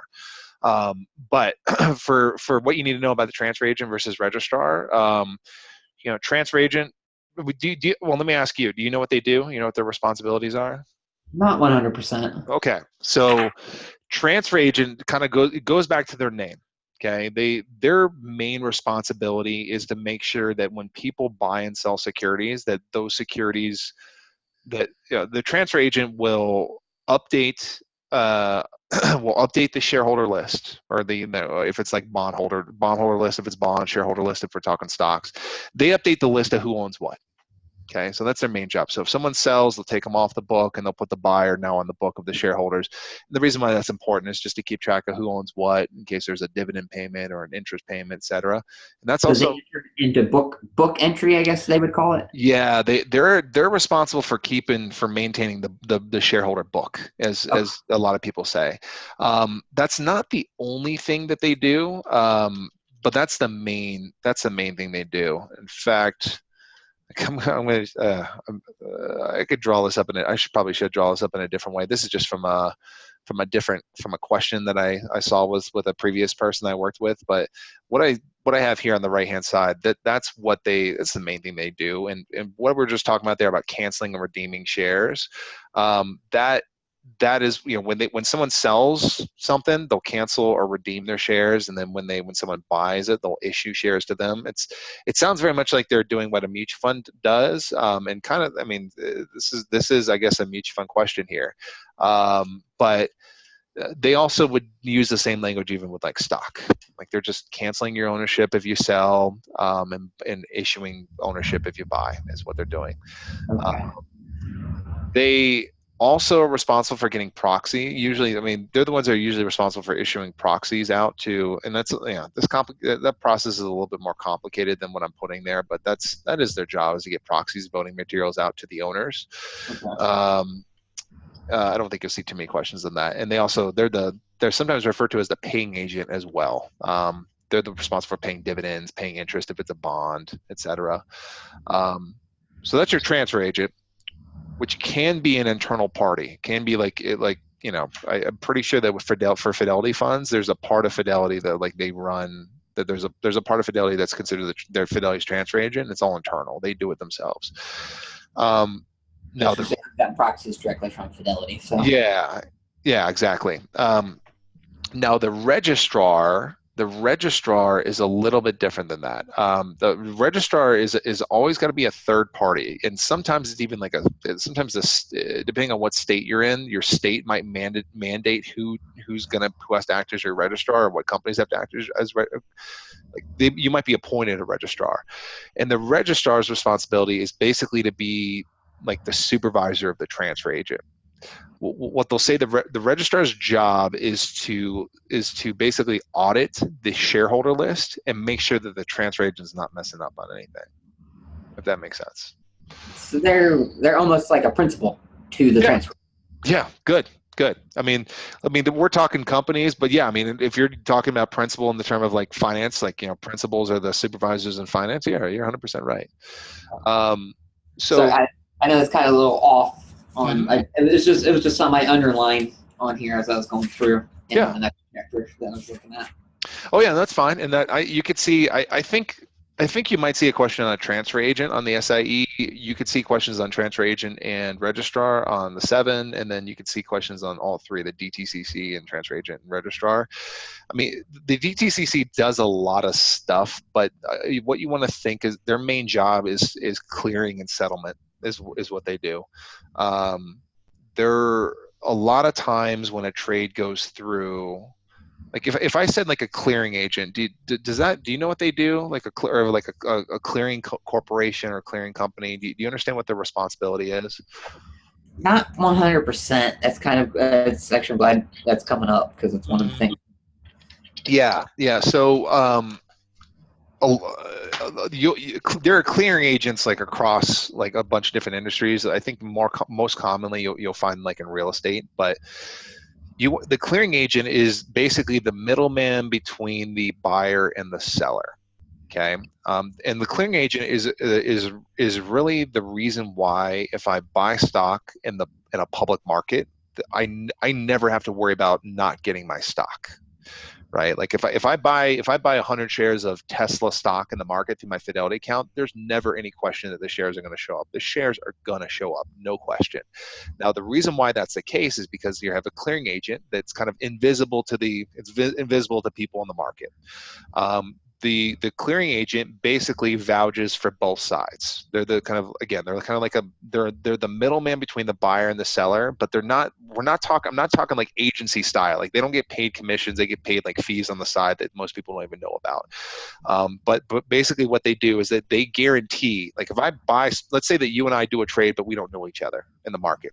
There's a clearing agent that's going to guarantee if I buy the stock from you, for instance, they guarantee that they're basically going to forward you cash and then forward me stock, whether or not either side of us delivers.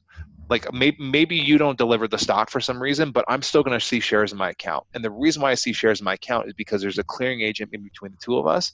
And if there's a problem and you didn't deliver the shares, then the clearing agent is going to make sure that you make them whole. So they're going to come after me, but they're going to make sure that you're good. Yeah, I won't even know about it, right? Like if like that's the reason why if you ever buy stock in the market, it's very possible that the seller didn't deliver the shares that you were supposed to get, but you still had got shares in your account. And the reason why that happened is because there's a clearing agent that gave you shares and is now working it out with the seller and trying, and like they're basically short shares at that point, if that makes sense. Yeah. So, What's that two? Because you have 2 days after settlement, correct? uh-huh. What's that called? Free? Is it free looking? No. For free riding, is that what you're Free talking about? writing. That's it. Yeah. That's Yeah, free riding is basically when you make when you buy something and then you don't pay for it. Yeah, I had to deal with so, that so happens that was all under the that situation. I didn't pay. I didn't pay the clearing firm or the clearing agent. time. So I'm free writing. If I go over that 2 days, they're gonna Yeah. come after me. Yeah, well, I mean, like, we could, like, you can go in the weeds on this stuff and get go crazy with it, but yeah, I mean, like, what would happen is that your broker dealer that you have your assets with are kind of the ones that are on the hook, and they kind of vouch for you, and that's the kind of, the clearing agent would be working out the situation with the broker dealer, not you directly as the investor. So, like, if I buy stock through Fidelity and I never pay for it, for instance, Fidelity's they're going to send the cash off on my behalf to the clearing agent, and that's how that trade would work. And then what's Fidelity going to do? Fidelity is going to sell the shares in my account. More often than not, they're going to sell the shares in my account, use the proceeds of that sale to pay for the trade, and then restrict my account for 90 days. If that makes sense. Yeah, Yeah. I've actually seen the 90 days thing in the book. Yeah, yeah. By the way, like the word that they'll use there is frozen, but it's not exactly what it sounds like. Do you know what they mean by frozen? I can't make trades, but Frozen actually, here the bizarre thing, if you free ride and they freeze your account, you can still trade. You can still trade in your account. But here's the catch: is that if your account is frozen, you can't do any transactions without whatever it is you're trading already being in your account. So if I need to have the cash on hand. cash has already got to be in the account if you're buying, the security's got to be in the account if you're selling. They have to be there before the trade even happens. So no short selling. I mean, you could short sell, and here I think the hard part to kind of think about this is because is the when you buy or sell something through like a brokerage firm, that's just their general policy. A lot of times they're not going to allow, like if I went to Fidelity, I had $0 in my account, they're not going to let me buy something in my account without having any money in there. But for the larger, what they're not telling you is that depending on the firm that you're with, different firms have different policies. Technically, firms are allowed to let you open an account with nothing in there, and you can do a huge trade in that account. Technically, they're legally allowed to do this. You can do a huge trade in the account and not have a dollar in there, and then as long as you pay by settlement, you're good. The problem is a lot of broker dealers they view that as a ton of risk. It is. It's a lot of risk for them to do that. So a lot of times they'll just say, hey, no matter what the rules are, we're going to make you have something in this account before you do a transaction. We're going to at least hold you to the 50% margin rule. Exactly. And yeah, you got it. All right. So just real quick on preferred stock, it's basically a bond. Yeah, well, it's if you're asking me like technically what it's technically equity, it's technically stock, but it's very much it's a how do you put it? It's stock and bond clothing, if that makes any sense. I mean, it walks and talks like a bond, but technically it is stock. Okay. And why do I say it walks and talks like a bond? It's fixed income. It pays you a fixed amount of here you got to use the word dividend because technically it is stock. Dividends come from stock. Interest comes from bonds. So technically, I mean, you have to say it pays a fixed dividend rate, but still it's paying you fixed income. It's got a par value. It can be callable. It feels like a bond. It very much is, but technically, if they ask you on the exam, it really is equity, really is stock.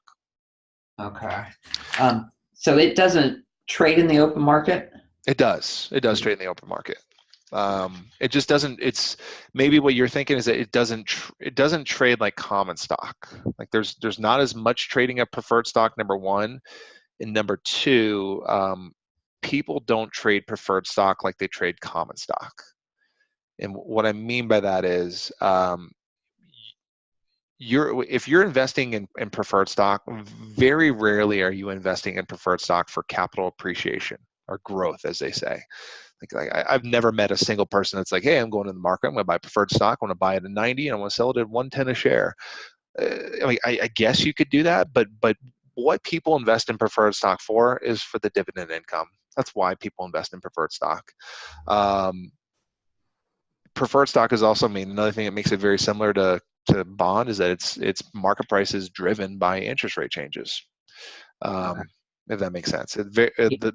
The success of the company is really not going to drive the price upward, if that makes any sense. Mm-hmm. And then it's going to fall, and then it has there's the cumulative and non-cumulative. Yep. Cumulative is where if they didn't issue me a dividend 1 year, or they didn't issue me the full dividend, before they can pay common stock, they have to make me whole from those previous years. Yep. Okay. You got it. And then the other way is it doesn't matter. The other way, which they'll say straight, they'll either say straight or non-cumulative. Yeah, they don't need to go back and make up those payments. And then convertible preferred stock, it can be turned into common stock. It can, at the choice of the bondholder, or not the bondholder, but the stockholder. The preferred, yeah, they can at any point in time they can convert it over to common stock, and it's gonna be how much they get is dependent on the conversion ratio. And that's going to be something stated. Yeah. That's so. I'm not sure if I caught half of what you said there. That's going to be stated, correct? Yes. The conversion ratio. Yeah, it's stated and it's fixed throughout the life of the preferred stock. And what they'll do when they initially issue preferred stock, it's going to make no sense at all for you to convert your preferred over to common. But the thing is, if the common stock price increases and rises over time, eventually it will become a good deal for you to convert it over from preferred to common. If that makes any sense, because yeah. Say you got in Amazon, you bought a preferred stock in Amazon 5 years ago. It makes perfect sense for you to, if allowed, convert it now. Absolutely, for sure, absolutely, yeah, because you're just gonna get a bunch of stock that's worth a lot more than what you paid for the preferred stock. So, yeah. Preemptive rights. Okay. I have no idea. Okay, let's talk about it. Rights and warrants. Those ring a bell at all? It's kind of in that section. I just put a big old sticky note on the thing. I don't know if I have a visual on it. Actually, I do. Give me a second. Let me bring it up here. Okay. So the term preemptive right comes. Preemptive rights relate back to rights. It's no coincidence that you got the word right and you got the word preemptive right. Okay. Now, what this is, like, if I were to say the word dilutive, or if a dilutive action, do you know what that is? Kind of.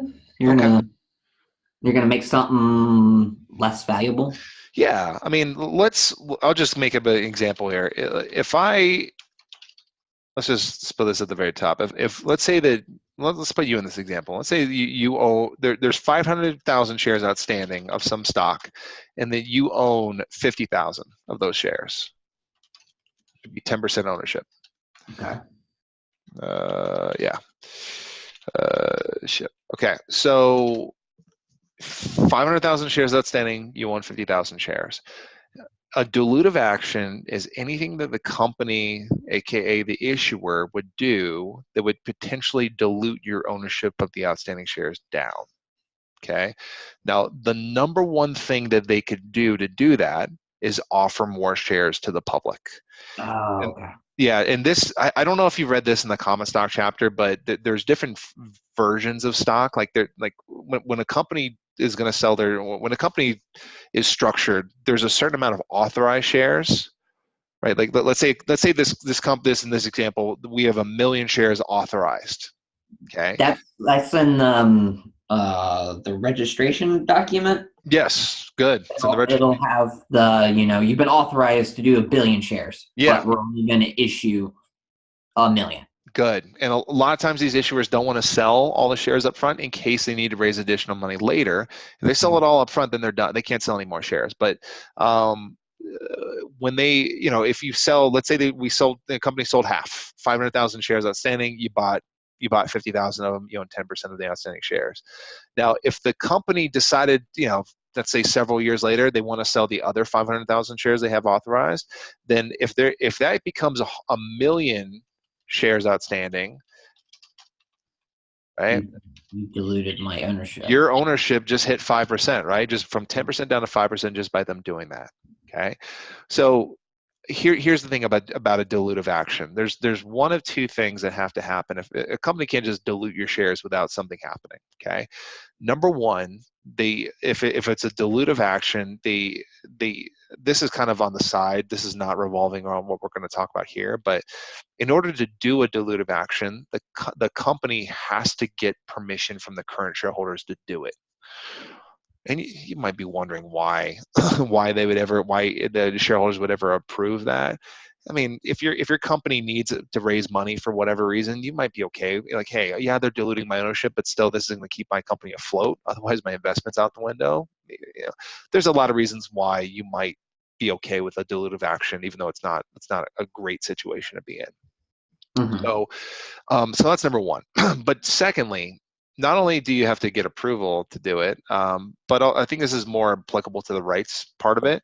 If you're gonna offer more shares to the public, you got to give your current shareholders the first right to buy those shares. And what's going to happen in this situation here is that, okay, you own 10% of the shares outstanding. At least you had it before. If you own 10% of the outstanding shares, then they have to offer you 10% of what they're going to be selling to the public as new shares. So they give you, like, I don't know, for lack of a better way of putting it, you're getting first dibs. You're first in line to buy the stock from the company, and that's where this preemptive right thing comes from. So to facilitate this, what they're going to do is that they're basically going to hand you these rights, okay? And these rights are based. I don't know if this will make sense, but I don't know. How comfortable do you feel with options? Like, do you know what a call is? The basics. The call is, it gives me the right to buy at a set price. Mm-hmm. And the whole point of buying that is I'm hoping that it's going to appreciate over the strike price. Perfect. Beautiful. That's it. The reason why I brought up calls is because rights are pretty much the same thing. They'll give you the right to buy stock at a fixed price. And not only that, rights come with immediate intrinsic value, which is just another way of saying they come with an immediate benefit. When they issue rights to you as a shareholder, they're most likely going to give you some kind of really good deal. It may not be as good as this, for like a $10 discount, but they're going to give you a discount. Okay, hey, if you buy our shares from us, these new shares we're offering to the public, we're going to give you a discount on those shares. If you're wondering why that's the case, it's actually because they're saving money. If they can sell directly to you, then they don't need to hire an underwriter. And hiring an underwriter costs them money to do. Like, they're going to pay some other company to sell the shares if you don't buy it from them. So they probably would save money if they can give you a slight discount on the shares versus hiring an underwriter and paying them a bunch of money to sell it to their customers. So they're going to give you a discount that comes with immediate intrinsic value. It might look something like that. Market value of the stock's 50 and you're able to buy it at 40. Rights are always short term, usually 60 days, but they can be no longer than 90. Okay. And that when you receive a right as a shareholder, you can either, this is going to sound, if you know options, this is exactly the same thing as an option. You can decide to exercise them if you want. You can use them. You can trade them to someone else if you don't want to use it. Or technically, which is not a good thing to do, you could let it expire, but that's basically like lighting money on fire, lighting cash on fire, right? It doesn't make any sense. And in fact, I think that this might be, the allow to expire part might be a testable question in a fiduciary account. Meaning, it's very commonly people will see questions about something like let's say a custodial account, which is a type of fiduciary account where someone's looking after an account for someone else. right? If I have a son, if I have a custodial account for my son, and my son, we have stock in the account, and that stock gives him rights. If I let those rights expire as the custodian of that account, I have just broken my fiduciary obligation. Right? I just let money just disappear into nothing. So you might see something about that, even though that's technically an option. That's an unethical action. You should never allow rights to expire. You either use them or you trade them. You sell them to someone else. Okay, that Does makes that make sense. okay? Yeah. So those are your rights, okay? Warrants are pretty much the same thing with some small differences, okay? Warrants are typically issued as sweeteners with usually a sweetener with some other investment the company is trying to sell, like a bond, your most common example. Say a company is having trouble selling a bond for some reason, or maybe even they want to reduce the coupon of the bond. Maybe they want to reduce the interest rate they pay on the bond. Well, they can throw a warrant on top of the bond. And I always tell people it's like those infomercial commercials, like, yeah, at the very end, like, yeah, buy this and we'll throw in blah, blah, blah. This is just an issue. We're throwing in some free stuff and trying to get you to buy their security from them. Now, where rights are different, where warrants are different, is not, well, actually, here are the similarities. Similarities are they give you the right to buy the stock at a fixed price, and really what you can do with them. You can exercise them, trade them, or allow them to expire. Where the differences are is, number one, warrants are not issued with intrinsic value. So as you can see, these looks a little bit different than how we had it over here, right? Doesn't give you an immediate benefit. But Yes. looking at the fact these are longer term, do you get how those can be valuable? The market price could go up Yeah. above warrant price. Yeah, and with rights, it really wouldn't work with rights because rights are always short term, right? Like how much is the stock going to rise in like 60 or 90 days? But here, warrants typically last up to 5 years, and it's very possible in a 5-year period that your stock goes above the strike price of the warrant, the $60, and the further it goes above 60, the more valuable the warrant becomes. So I don't know if you'll see this, but what they'll say with warrants is that warrants come with time value, and then rights come with intrinsic value. Rates come with intrinsic value. Okay. No, that makes sense. Okay, cool. That makes sense. Great. So that's rates and warrants. I think it's as far as I'll go with either one of them. But any questions on those? No, those seem now that makes sense to me. Okay, I was great. kind of looking at those. What in the world? Mm-hmm. Let me see. I was curious here. So we're getting close to 2 hours. Do you have any time on Friday? I do. You do? Let me look at my calendar real quick. And by the way, don't feel like you have to end at a specific time. I'll bill you for whatever time we're together. So we don't feel like you have to round out the 2 hours if you don't need to. Yeah, Friday. What time are you thinking on Friday? Same time? 7? 7? Yeah, 7 should work. Let me look at how long. I have something that I might have to go to right around like 6. No, it's not 6:30 my time, which would be around 8:30 your time. How long are you thinking on Friday? Like another 2 hours or hour, or what are you thinking? Hour and a half. Okay, yeah. If we're doing an hour and a half, that should be fine. That should be absolutely fine. So yeah, why don't we? Yeah, if you want to put down time, I've got time on Friday for sure. I also have plenty of time on the weekend too, if you ever want to work together. But yeah, I'm available Friday. Because I was thinking on Friday if we could just focus on bonds and options. Perfect. We certainly can. Because for some reason, bonds can cause me some issues, and options are obviously options. Yeah, I get you. Options are not the most fun thing in the world to get down, but yeah, let's definitely do that. So yeah, I'll put you down for 7, and I should be fine to go longer if we need to. I have this thing that I might have to do with my wife around 6:30 my time, which would be around 8:30 your time. But either way, I'll put us down, and I'm more than happy to work through bonds and options with you then, for sure. Perfect. So all right, so I pretty much know the ins and outs of annuities, dealing with them. The only thing I find weird is when they talk about qualified annuities, they're talking about essentially pension plans. But when I think of a qualified annuity, I think of somebody that takes IRA money and buys an annuity with it too. Yeah, yeah. Um, I think the most common version of a qualified annuity, a qualified variable annuity, would be when someone, let's say that if I said 403B, you know what I'm talking about? Yeah. Okay, Your retirement plan for, is it public? yeah, nonprofits, which Nonprofit hospitals. it could be hospitals, it could be universities, it could also be a lot of times public related things. So like, a lot of public school teachers get access to 403Bs and stuff like that. But if you were to grow a 403B over time, and a 403B is a qualified plan, and I guess the big thing to know about a qualified plan is that you're putting in pre-tax money and it's growing tax deferred, and then you pay 100% taxes when you take money out. Yeah.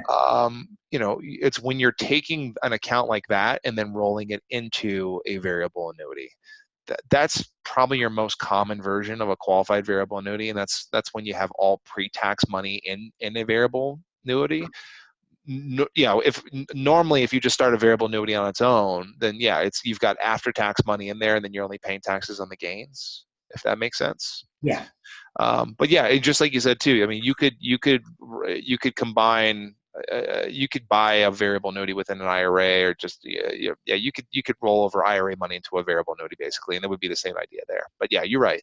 But again, I think the most common example of that is rolling like an employer plan into a variable annuity and having it pay you to the day you die. Okay.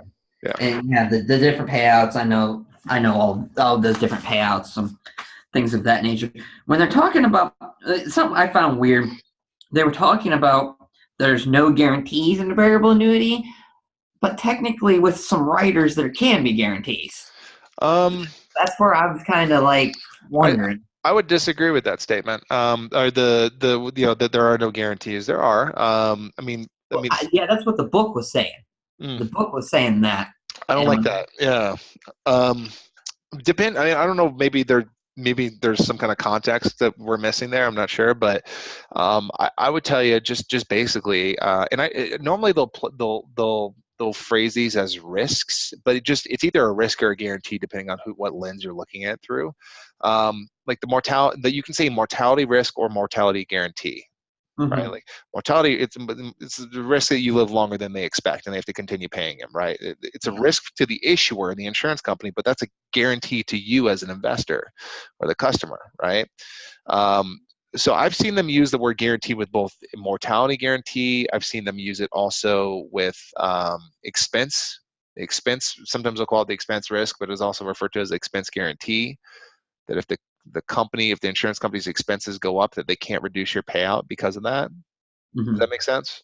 Yeah. Yeah, but I mean, to go even beyond that, I mean, like, what's not guaranteed with a variable annuity? Yeah, your separate accounts performance isn't guaranteed. So maybe that's the part that they're referring to there. I think that's kind of what they're referring to there. Yeah.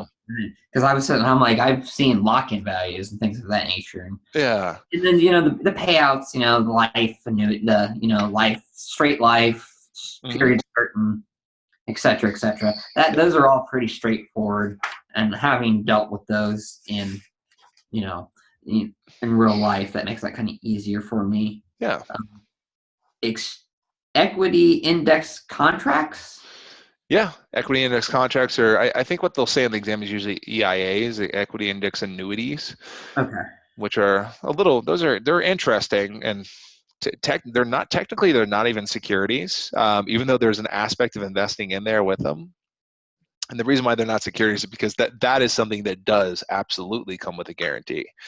Like, you're guaranteed a certain amount of growth every single year. I don't know if STC has taught you this, but there's three terms that you might see with it. There's a ceiling, there's a participation rate, and then there's a floor. Do you get what I'm saying there? Do you know what those are? Yeah. Oh, yeah. Participation rates. I actually, from a product that at the firm I was at, we offered it. It would give you 52% of the S&P 500, and the S&P 500 made nothing. You just didn't make anything. Yeah. Or if it went down, you didn't lose anything. You just didn't. Yeah. It's that aspect of it where you don't lose money with an EIA. That's why they don't consider it a security. Now, I'm not saying they're not going to test on it. They can certainly ask you a question on equity index annuity. I'd say that most of your questions are going to revolve around those terms, like understand what a participation rate is, what the ceiling is, what a floor is, and they may even throw you like a math related question where they'll say ceiling's 15%, participation rate's 80%, and floor is 3%. S&P's up, I don't know, 18% over the year. What does the customer get, or something like that? Well, they would get the participation. So whatever the participation rate of that, 18. So let's make it easy. 50%. They would get 9% as long as it doesn't go over the 15%. You got it. That if you know it. Yeah, I mean, and then also maybe just understand that those EIAs, equity index annuities, come with a guarantee. Guaranteed. I mean, the other thing, I mean, the thing you mentioned there is that I think you mentioned in a project you got a floor of 0%. What I find is that FINRA has a very narrow view of what an annuity or what an EIA can and can't be. So I know that those exist out there, but a lot of times they'll say that the floor is like 3%, 2%, 3%. So what they want you to know is that, or the way they'll usually phrase it, is that those types of investments, or those types of whatever you want to call them, insurance products, come with a guaranteed amount of growth. If that makes sense. Yeah. Okay. Let me see. I was finding one in here. I put exchange traded notes. Is that just a structured note? It's a structured product. Yeah. It's a very specific version of a structure. I don't know if that's what you're referring to, but and that might be the term that you use, like a structured note. That might be the term in the real world, but on the test they'll use structured product. Structured product. Okay. Yeah. So it's not exactly the exchange traded note. I don't. So I would think a exchange traded note is a type of structured product, but not every structured product is an exchange traded note. If that makes any sense, structured products like the category, ETN is the specific. Because I mean, I was looking here and it's got pretty much all the same risks that a structured note would have. The issuer, the credit risk of the issuer is, the biggest risk. But if, JP Morgan, Chase is offering, you have pretty good faith that they're going to still be there. Yeah. Yep. Sorry, go ahead. Oh, no. Go ahead. Sorry. I was just going to ask you if you, ETNs, I think most of the time they're going to compare them to an ETF and just understanding the difference between the two. I mean, they're both linked to an index, but an ETF is like ownership, and an ETN is just really, they want you to know an ETN is essentially a debt obligation. It's, essentially a company promising to pay you the return of a market. Now, how they give you the return of the markets, they're never going to ask you that on the exam, and that's where we get the complications of the real world that they're just not going to talk about. But that's if they're going to bring up an ETN, usually they're going to bounce it back off of ETFs once you know the difference between the two. How much are they going to go into ETFs exactly? It depends on the test that you get. It's what ETFs have been one of the things they've been ramping up over the last. I tell you, like 10 years ago when I was teaching this 10 years ago, I'd say probably like one or two questions on like any exam you take. But nowadays, it depends on the exam you get. And I'm seeing some people are getting a lot of questions on ETFs, and that's just coming from the fact that they're becoming more and more popular in the market. I don't think you're going to see any insane questions with them, but just understand that most ETFs track an index. You're usually passively managed since they're tracking an index. I'm also seeing that a lot of people are getting questions on leveraged and inverse ETFs, if you know what those are. I know about those from having to talk clients out of wanting to invest in them. Okay, good. Yeah, I do the same thing. I had to train people how to do that at Fidelity. It's pretty much, you have the inverse and the leverage, but you can have inverse leveraged ETFs. And then the whole about they reset daily, so they're not a long-term instrument, et cetera, et cetera. You know it. I mean, you know everything you need to know there. So good. I mean, they're going to say basics on there, and just what I tell you is that this is probably more of a Series 7 thing, but I think that those questions show up in terms of suitability, and sometimes they are a suitable investment, but you're always looking for very aggressive language in there, meaning that you got a client who's ultra wealthy, who is very bullish on the market, who wants to take some risk.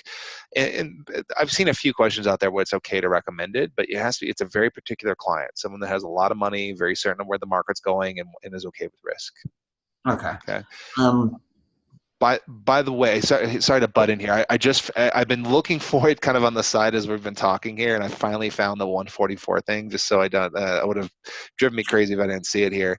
I'll send you this. This is kind of like a regurgitated version of what I sent you before. But remember, with 144, usually there's a 6-month holding period.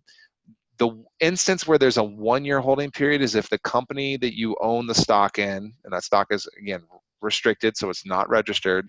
If it's a non-reporting company, so if this company is not reporting any of their financial aspects of their business, then it's a 1-year holding period.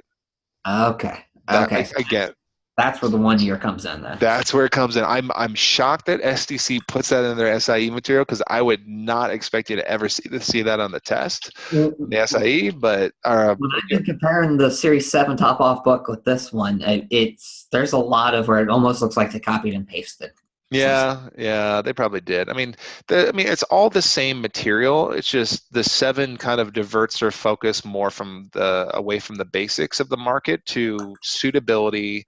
And when it does talk about the market and all the rules and regulations you learn on the SIE, it just goes deeper, goes further into the rules. So yeah, REITs, I have a decent knowledge of because we offered some private REITs. Okay. I guess where I was kind of getting into some is on the different types of REITs. Are you talking like mortgage, equity, or hybrid? Or are you talking like listed, non-listed? Listed, non-listed, and what's the third one? Listed. Oh yeah, got him. I'm drawing a blank on that one. Give me a second, I'll find it. Where is it? Listed, non-listed, and then shoot. Where's my SIE book? Here we go. Let me find this. I'm going to jump to the Series 7. The Series 7 top off here. I'm going to have it here 1 second. So we have there are mortgage hybrid REITs. Yeah, equity hybrid. We can talk about those. My Kaplan top off book doesn't mention the other ones. I mean, here's the thing that I would. Sorry, go ahead. Did you find it? I guess the 2 main ones are the listed and non-listed. Yeah, here's the thing they want you to know about listed, non-listed. Listed, non-listed, unregistered. That might be one of it. That's it. It's listed, non-listed, unregistered. That's it. Okay. So the listed versus non-listed. If we just think about the term listed, its question is, does it trade on an exchange, or does it trade on like a major platform somewhere? So, okay. I mean, what you need to know is just unlisted. Unlisted REIT just comes with more liquidity risk that you have to worry about. Okay. Same thing with unregistered too, because those of the 3, your unregistered are going to be your least liquid. Just because unregistered, they can't trade in any public markets at all. Something could be unlisted and trade in the public markets. It's just not going to trade in like a premier public market. Okay. If that makes sense. So I would say unlisted and unregistered, what you need to know is that there's more liquidity risk you have to worry about with the REITs. It might be harder to get in and get out of them. They're not going to talk about a liquidity event of a non-listed one. That's definitely not going to be something that they're going to. Yeah. I don't think they'll go that far, but okay. Because that was something that my boss was always harping on, was keep checking to see when the liquidity event's going to happen. When's the liquidity event going to happen? Oh yeah, that's funny. And then the rule. I know the rule: 90%. As long as they give 90% of the income to the investors in the form of the dividend, they don't get the double taxation. They don't. They don't. Yeah. So they basically are passing the tax bill on to their investors. And yeah, you're right. They don't have to double tax their income, so that's good for the investors. It's good for everyone across the board. Okay. DPPs. Okay, DPPs, limited partnerships usually is what we're talking about there. But yeah, what do you know about them already? Not a ton. Okay, cool. That's definitely one I don't know much about. Okay, let's jump into it. Now, the term direct, so a direct participation program is your category, versus the limited partnership is a very specific version of a DPP, if that makes sense. So I've got something here on it. Here, let me show you this. Okay. Okay, where do they get the term direct participation program? They're referring to the fact that with the DPP, you as an investor are directly participating in the business, and in particular the taxes of the business. And I think a lot of people struggle with this, but I bet you probably already know what this means. A lot of people look at this, the whole sharing losses of the business. This is the unique thing with the DPP, is the fact that you can share in losses of the business. Do you get what they mean by that? The value of the underlying asset that you own is just going to decrease. Kind of. Here's what you want to think. Let's kind of look at it from two different angles. Something that's not a DPP and something that is. If I invest into Google stock, okay, Google's not a DPP; they're a corporation. If I invest in Google stock and Google has a bad financial year, yeah, I might see their stock price drop, but unless I sell my stock, I have no deduction. Zero deduction that I can work with, right? I have no tax benefit of that. If I sell it at a loss and I'm no longer an owner of the business, I'm no longer on my shares, that's a different story. But as long as I'm invested, I don't have any losses to speak of. Whereas with the DPP, if you're invested in a DPP as say like a limited partnership, or I'm sorry, I should say as a limited partner, then what the business can do is they can literally pass through losses to you, which sounds like a bad thing, but it's a good thing. If the business spent a bunch of money on, let's say a bunch of business costs, or if they had, some losses during the year, you don't have to sell, and you can still get a deduction on your hands. So basically, if the business has a bunch of business losses or spend a bunch of money, they'll pass you through a tax. You're essentially going to get a tax form that's going to allow you to deduct their losses as a business on your personal income, or at least on your personal taxes. You get what I'm saying there? Yeah, it's kind of almost like if I have a capital loss, in a way, I can take $3,000 of that a year off my taxes. Yeah, you got it. Now, I don't think they're going to talk on the 7. We'll probably have to be a little bit more. We will have to be a little bit more particular with what we mean there in terms of taxes. They're going to go further into taxes on the 7, but the SIE, they're going to stay real basic. Just what do you need to know about a DPP? The number one thing is just understanding that you can pass through losses to your investors. Your limited partnerships are the number one version of a DPP. In fact, it's the only DPP they're ever going to talk about. They're only going to talk about limited partnerships, and that's pretty much it. A limited partnership is just a business. It's a specific type of business structure. I think a lot of times we're used to things like sole proprietorships and like corporations and stuff like that. Well, a limited partnership is a structure where you have at least one general partner. And the general partner, a lot of times there's more than just one. There's several typically. These are the people that are responsible for running the business and have unlimited liability when it comes to anything going wrong with the business. So if the business gets sued, their personal assets are at risk, and they might talk about that on the exam, maybe. So you got your general partners that run the business, and then you got your limited partners, which are essentially your investors. They hand over money to you, and they do not run the business. And the reason why I put the word "not" in all caps there is that you might get a question asking if a limited partner tries to run the business or tries to exert any kind of managerial effort of the business, they become a general partner. And what that means effectively is they now have unlimited liability. Okay. So you might see something about that, but limited partners are investors. They have some rights that are similar to shareholders. Like they have to prove certain things, but when it comes to the day-to-day of the business, they can't touch the business, and they have limited liability. That's basically the liability that they have is the investment. The company can go bankrupt, hmm and their investment's worthless. their investment's gone. Yeah, the company That's goes. Sorry, go that's ahead. that's their liability. Yeah, you got it. You got it. Um, I don't. I mean, we just talked about REITs there. I mean, REITs and RELPs are pretty much the same thing, with the big difference just being the business structure between the two, and the fact. I mean, on the exam, what are they going to talk to you about? They're going to talk to you about the fact that with the. I mean, as you can see, like the first two here, essentially the same. It's the same thing. They both invest in mostly into commercial properties. They can invest directly into property or directly into mortgages of the properties. They can do either one. But the difference is what they pass through to their investors.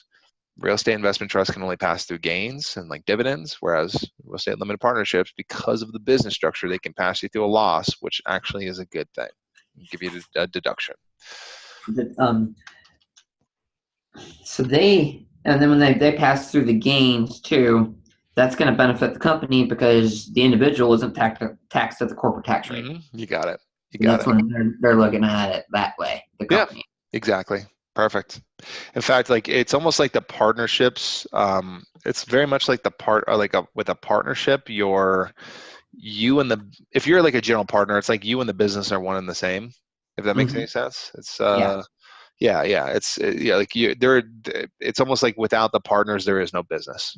So everything just flows through to the partners in one way or one form. So yeah. Okay. Tender offers? Tender offers. Good times. Yeah, I just finished writing a whole blog on tender offers today. Good timing. I mean, does anything come to mind with what a tender offer is right now? It's where you can buy stock at a fixed price. Yeah.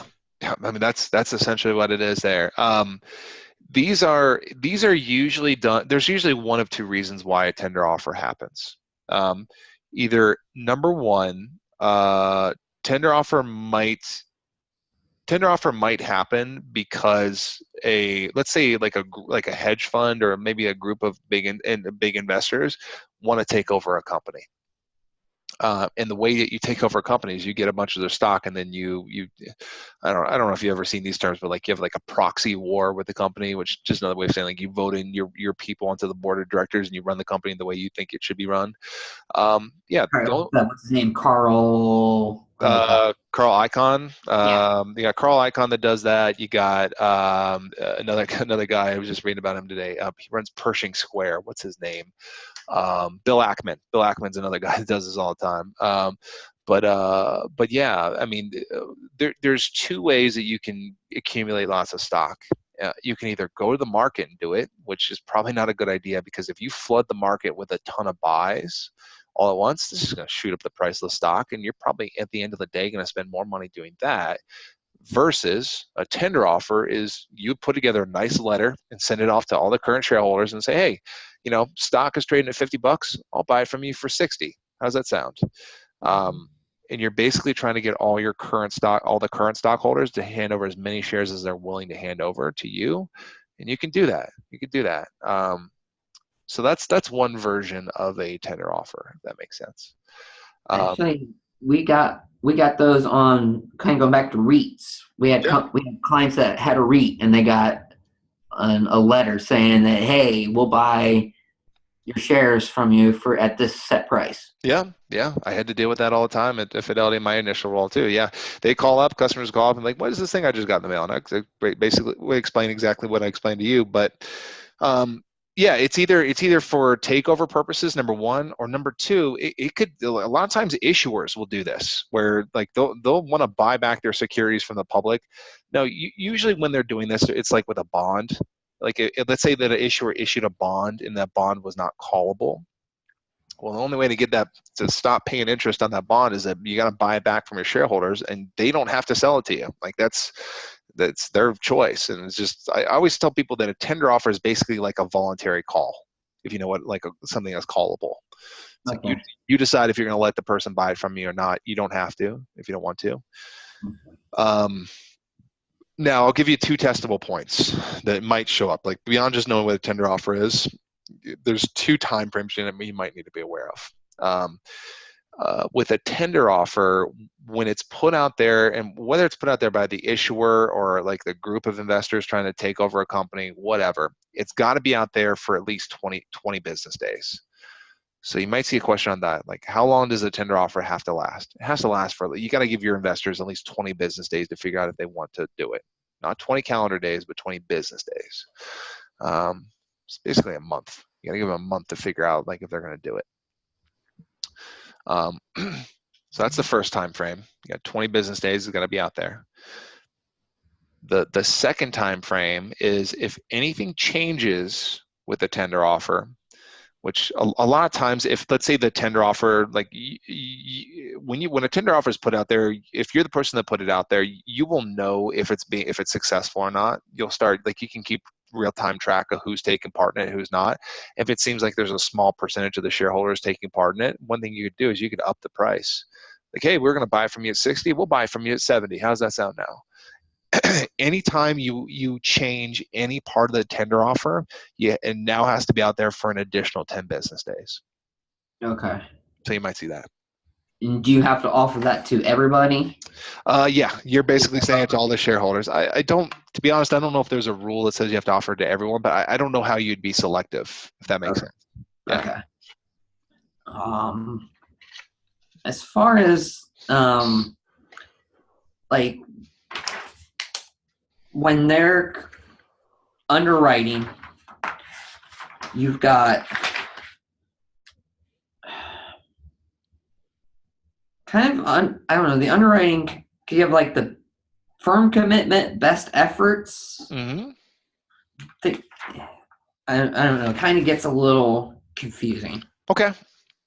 How about, I think this will make sense. It's all, you can relate this back to agency and principal. So if you think about what an underwriter does, and underwriters are hired by issuers to sell stock to sell. It doesn't have to be stock, but sell securities to the public on their behalf. I keep going back to Facebook, but Sorry. Yeah, underwriters are hired by issuers to sell their security to the public. Okay. That's their main job, is to market and sell their security to the public, essentially. I keep going back to Facebook, but in 2012, Facebook hired a number of underwriters, but their main two were Goldman Sachs and Morgan Stanley. Those were their main two underwriters. Facebook paid them a lot of money. In fact, I think they ended up making, I can't remember the number. I think they made close to, we're talking hundreds of millions of dollars. These underwriters made. Now these underwriters can sell an issuer shares in one of two ways. Either A, they can do a firm commitment, and that's usually how the big ones are. Like Lyft on Friday, I'm pretty sure that's a firm commitment underwriting, which means that in your company, JP Morgan, you work for JP Morgan, right? Yeah. Okay, good. I'm just making sure I remember right. JP Morgan is one of the underwriters for Lyft's IPO on Friday. JP Morgan, if it's a firm commitment underwriting, JP Morgan's buying all, I don't know if it's all the shares. They're buying a big chunk of the Lyft shares that are being sold on Friday. They're buying them, putting them into their inventory, and then selling them out of their inventory. The key there to remember with firm is that whatever is not sold is stuck with the underwriter. So that's very much your dealer, aka your principal type of trade, right? Okay. Versus best efforts. Best efforts would be like agency, right? Like, whatever goes unsold. If the underwriter can't sell all the shares, then the issuer keeps whatever is unsold. And that's it. Just if you put it in terms of agency principle, I think that's the easiest way to think about firm versus best efforts. Do they use all or none or the mini maxi?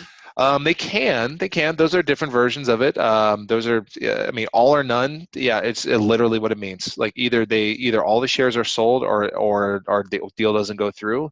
Now the tricky part with all or none, and I'll ask you, like all or none will fit either in the best efforts or firm. What do you think all or none fits into, if you had to guess? Probably I would say best efforts. Yeah, it is best efforts. Good. A lot of people think that's firm, but it's not. It's best efforts because if they don't sell all the shares, then the deal doesn't go through, and the issuer just keeps their shares. So that's best efforts for sure. Same thing with mini maxi. right?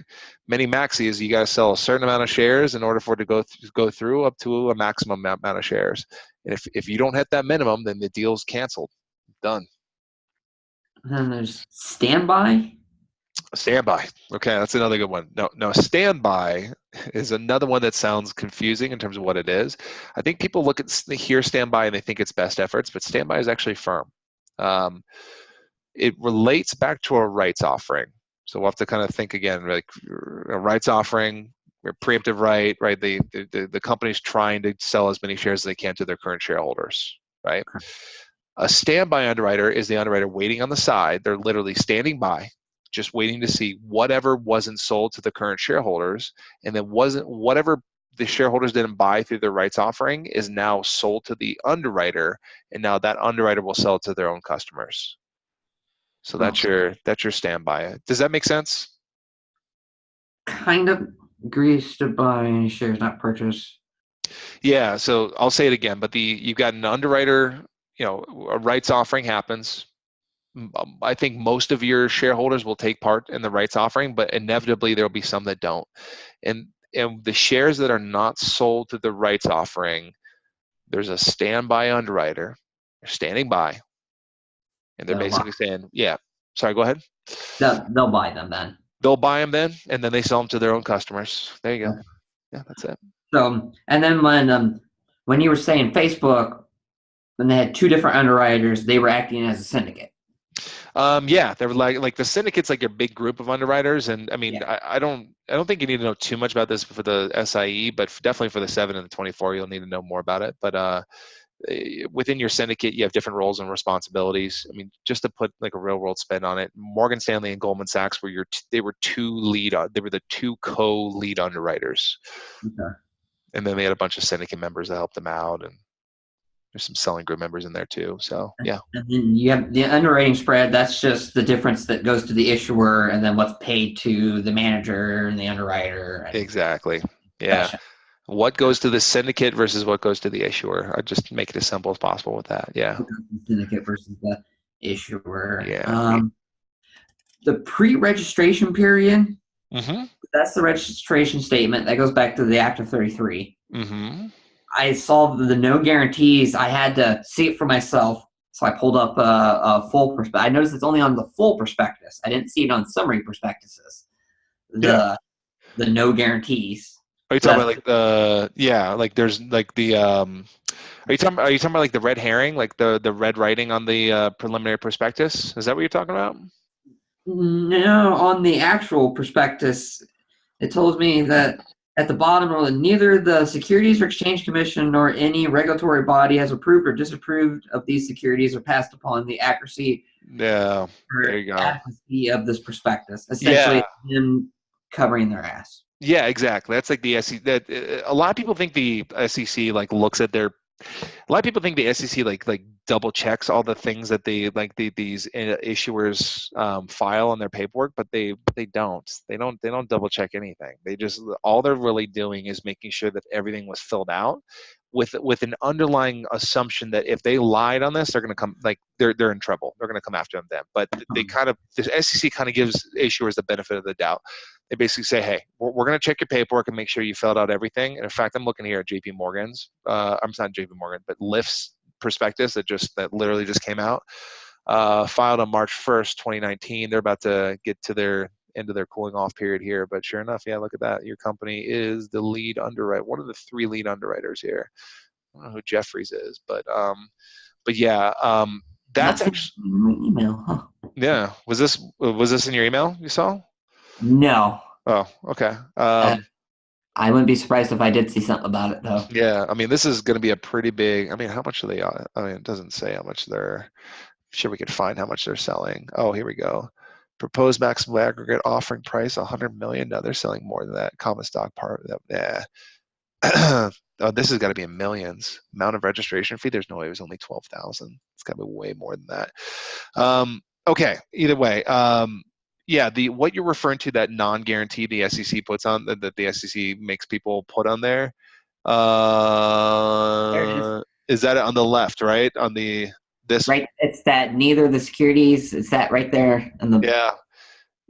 Yeah, neither. Da, da, da. So you know what's interesting? I don't know. You probably heard the term. You know, you've read or you've seen red herring, right? The preliminary prospectus. That's the yeah, that's the that comes with the cooling off. Yeah, during the 20-day cool-off period, you basically it's like a preliminary version of all this stuff here. But in fact, I would say this is probably what they would consider the preliminary prospectus here because it's not effective yet. So it'll be effective on Friday. Now, this is in blue writing. Usually it's on white paper and in red writing, and that's why they get the term red herring from. Okay. It's literally from what they say here. But bottom line, yeah, to finish what you're saying there, the SEC does not guarantee the accuracy of this stuff. They don't say it's a good investment. They don't say it's bad. They don't approve. They don't disapprove. They're just basically saying, hey, this is what the issuer gave us. We're not saying anything here is true or correct, but this is what they gave us. Oh yeah, by the way, if they're lying, they'll go to jail. Like people still go to jail, but we as the SEC are not guaranteeing any accuracy in this form whatsoever. So So yeah. then during the so basically pre-registrate, they're getting everything together. That's where you hire JP Morgan and they're going to go through your books and they're going to find out what the shares should be worth, Mm-hmm. et cetera, et cetera. Mm-hmm. Then you get to the cooling off period. That's going to be it's going to have the prospectus, but it's not going to say how much it is going to be per share. It's just going to say we're looking to offer Mm-hmm. this many shares, issue this many shares. Mm-hmm. They And might have like a they might have a estimated public offering price maybe, and that would usually be in the tombstone. It's possible they put an estimated public offering price, but yeah, they can actually put in writing. I mean, it'll be leaked before Friday. In fact, I don't know what Lyft is going to price at right now. I don't think it's public knowledge, but if someone will leak it before Friday, but technically they can't put it in writing until the effective date. Technically, until Friday. This, now you can't you can discuss the issue, but you can't sell it. good question. It's a gray area there. I So was going to say it seems very gray just yeah, reading. you can't hype. What I would say is you can't hype it up. Can't hype it up at all. So they want you to stay away from recommending, from soliciting people to buy it, from taking any money to buy it. You basically can't sell it or market it in any way during the cooling off period. And the idea is that the SEC is looking over their paperwork to make sure they filled out everything, and the SEC doesn't think you should be allowed to talk about it unless they filled everything out until they've disclosed to the public like who they are as a company essentially. But here's kind of the bizarre thing is that I mean you can't doesn't mean you can't talk about it. If I was registered right now, you and I could have a conversation about the fact that Lyft is going through a registration process, and that that we'll get a prospectus. They'll give us a good idea of what they are later. We have a preliminary prospectus right now we might be able to look at, but you can't really go beyond that if that makes any sense. Okay. Um, I'd say maybe the one weird thing that sounds like you might be hyping up the issue or soliciting people to buy it. And the first time I read this, I blew my mind that they didn't consider this like soliciting. But you can literally give someone a preliminary prospectus unsolicited. So if I like wanted to go to your if we work together, like I could just go and drop it off at your desk. Like, hey, take a look at this. As long as I don't hype it up and say, hey, this might be a good thing for you, that would be crossing into bad territory. But if I wanted to give out this preliminary prospectus to all my clients, that's not technically considered soliciting. They might ask you about that. Okay. Where does blue sky laws fit? Where does it fit into there? So, good question. Another thing you might see in the exam, depending on the type of security that's being sold, it might fit into one of three categories, and that would be registration by filing, registration by coordination, or registration by qualification. Which Mm-hmm. I don't know if you seen those before. Kind of. Yeah. So I'll write it up here for you. I mean, this is something that I do think you might see on the exam, maybe. The blue skying process, which is just a fancy way of saying like, making sure it's legally in a good place where you can sell it, in the States. So you got your registration by filing, which is you usually will call as notice filing. Okay. Lyft is going to be doing a notice filing. Okay, that's how they do it. Who does it? How about this? Large, well-established issuers that will trade on exchanges. How about this? Who? So the who does registration by filing large, well-established issuers that trade on exchanges. What file? When you're doing a notice filing with the states, you're making a copy of everything you file with the SEC. Okay. And sending it to the states, basically. And sending to states.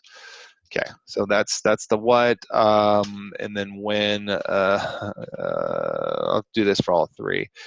When is it effective on the 5th business day after filing with the state? So basically, the state's going to give you the thumbs up to sell it in their state well before the SEC gives you the thumbs up, because the SEC has that 20-day cooling off period. Why didn't you do that? It has that 20-day cooling off period there. Actually, let me get rid of this. Maybe that's what's messing it up. I don't know what's messing that up there. Okay, let me just copy and paste this somewhere else. But yeah, that's the idea there. You get a. Sorry about that. Sorry about that. My screen froze for a second. Okay, I had all that up there. I'll have to. How about this? It's just so I don't waste your time. I'll rewrite that and I'll send it to you after we're done. Okay.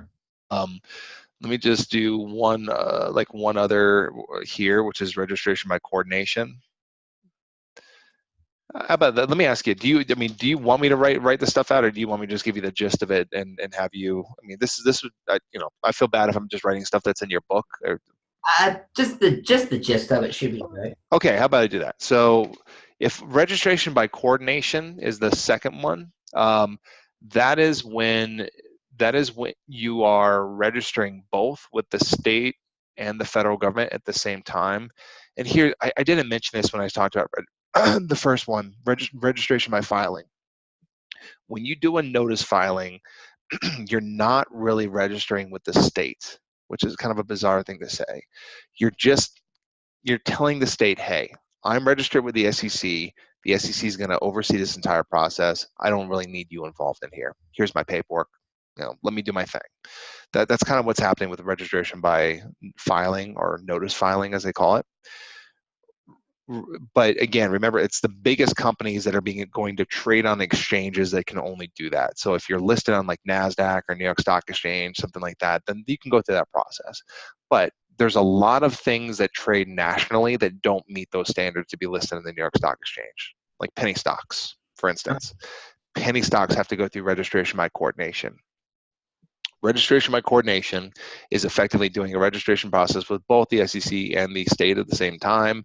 You're basically filing the same kind of documentation with both. I don't think you need to know a ton about that. Just it's for the lesser known nationally traded things that do that process. They're doing the registration with both at the same time. Okay. Okay, and then the third one is registration by qualification, and this is going to lead back to the something we started talking about in the very beginning. Rule 147, that intrastate offering rule. With Rule 147, if you're selling something all within one state, that means you do not need to register with the SEC, but you do need to register with the state, and you're only registering with the state. So if it's an intrastate security, you're going to be doing registration by qualification. You don't need to know a ton about that, other than the fact that if you're just in one state, that's what you do. That's what I tell you. So Lyft, going back to Lyft is going to do registration by filing, aka notice filing. They're going to do a notice filing while all the states say, hey, the SEC is going to take a look at this. Here's all the stuff I sent to them. Now leave me alone, is basically what they tell the state administrators. And then the SEC kind of oversees what they do. So they're going through all their due diligence. The effective date is the date that it's going to be offered? Yeah. I would think of the effective date as the first date that a security can be legally sold to the general public. Okay. First date that it can be legally sold to the general public. And then we're in that post period where then anything goes. Yeah. Well, anything goes, but you know what I mean. Mm-hmm. Yeah. Yeah. At that point in time, really, the issuer, here's the thing: when Lyft raises all this money, they're going to be concerned about what's happening in the markets, because they want their stock price to be as high as possible, and it's kind of like yeah, but still at the same time, they're kind of done for the most part with filing a ton of paperwork with the SEC. They do have to do ongoing filings. Like, I don't know if you read anything about 10Qs or 10Ks, but they have to file certain financial documents. But it's never going to be as lengthy as what they just did with this process. So if we went through this whole entire thing, this registration form, it's a long form. Right. I mean, I'm just holding the down button. It just goes on forever. So it took them a lot of time and a lot of effort to put this thing together. So yeah. Yeah. So then that's when the aftermarket. See, I see there's 4 different requirements for an aftermarket prospectus delivery. You mean like how are you talking about time frames? Like 90, 25? 90, 25. Yeah. Yeah. Oh, gee, it's 90, 25. What was the third number? 90, 25, and what is it? 40. 4. Okay, 90, 40, 25. Okay, that's what it is. Okay, cool. It depends. So the question is, do you have to deliver a prospectus to a customer if they're buying the security? Okay. It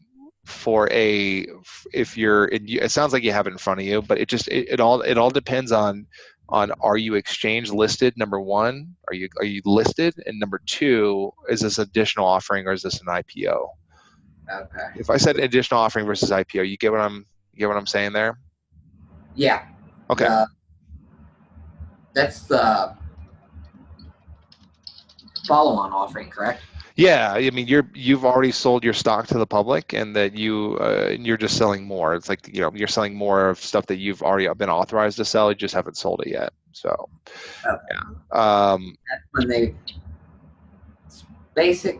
So basically, if it's going on NASDAQ or the New York Stock Exchange, the prospectus just needs to go out 25 days. Yeah. Yep. 25 days. That's most things. Yeah. And then after that, it's not required unless it's a mutual fund, which is a little different. Perfect. Unless it's a mutual fund. The 40 days is for an additional offering, and then 90 days for if it's unlisted. Okay, and then summary prospectus, free. Yeah, that's pretty. A free writing prospectus, yeah. There's lots of little weird things. Yeah, I wouldn't. Here's the thing. I would tell you for the SIE, like if don't even worry about that. I mean, I would be shocked if you got a question about like how long you have, those time frames. That's more of a Series 7 question. And then when you start talking like free writing prospectuses, that's more like 24 territory. SIE wouldn't be too concerned about it. I know dollar cost averaging, indexing. I know sector rotation. I get. Mm-hmm. Investment risk, systematic, market risk, income statement, federal fund, reflects. Oh, employee conduct. And how much do they ask about, like, because I'm looking at one of the chapters here is employee conduct. Mm-hmm. And reportable events. Yeah. Is that covered drastically? I do think you're going to see some questions on that. I think that's fair game. Yeah. Not a ton, but understanding things like if you have a felony on your record, then you have to report that, or any misdemeanor that's any misdemeanor that it deals with securities, you got to report that. And by the way, that's if it's happened in the last 10 years, it's reportable, if that makes sense. Yeah, that's one of those something disqualifications. Yeah, they call that statutory disqualifications. Statutory disqualifications, that's it. Which is like a fancy way of saying like that's a standard, like that's another way of saying like a standard disqualification. It doesn't necessarily mean you can't be registered. It just means that if you're going to go through a registration, if you're going to be registered, your firm's going to ask for an exception to the process. Okay. And there's not a lot of times that they would want to do that. I mean, I know I used to work closely with our hiring group at Fidelity, and if someone had like here in Colorado, they take DUIs very, very seriously here, and I think you can get one DUI and they'll call it a felony out here. If you have a felony DUI in your record, that'd be one example. Maybe we would ask for an exception to the process, but if it's anything else, probably not. Okay, and it's basically probably going to go into you need a U4 filled out, Mm-hmm. be registered, the felonies.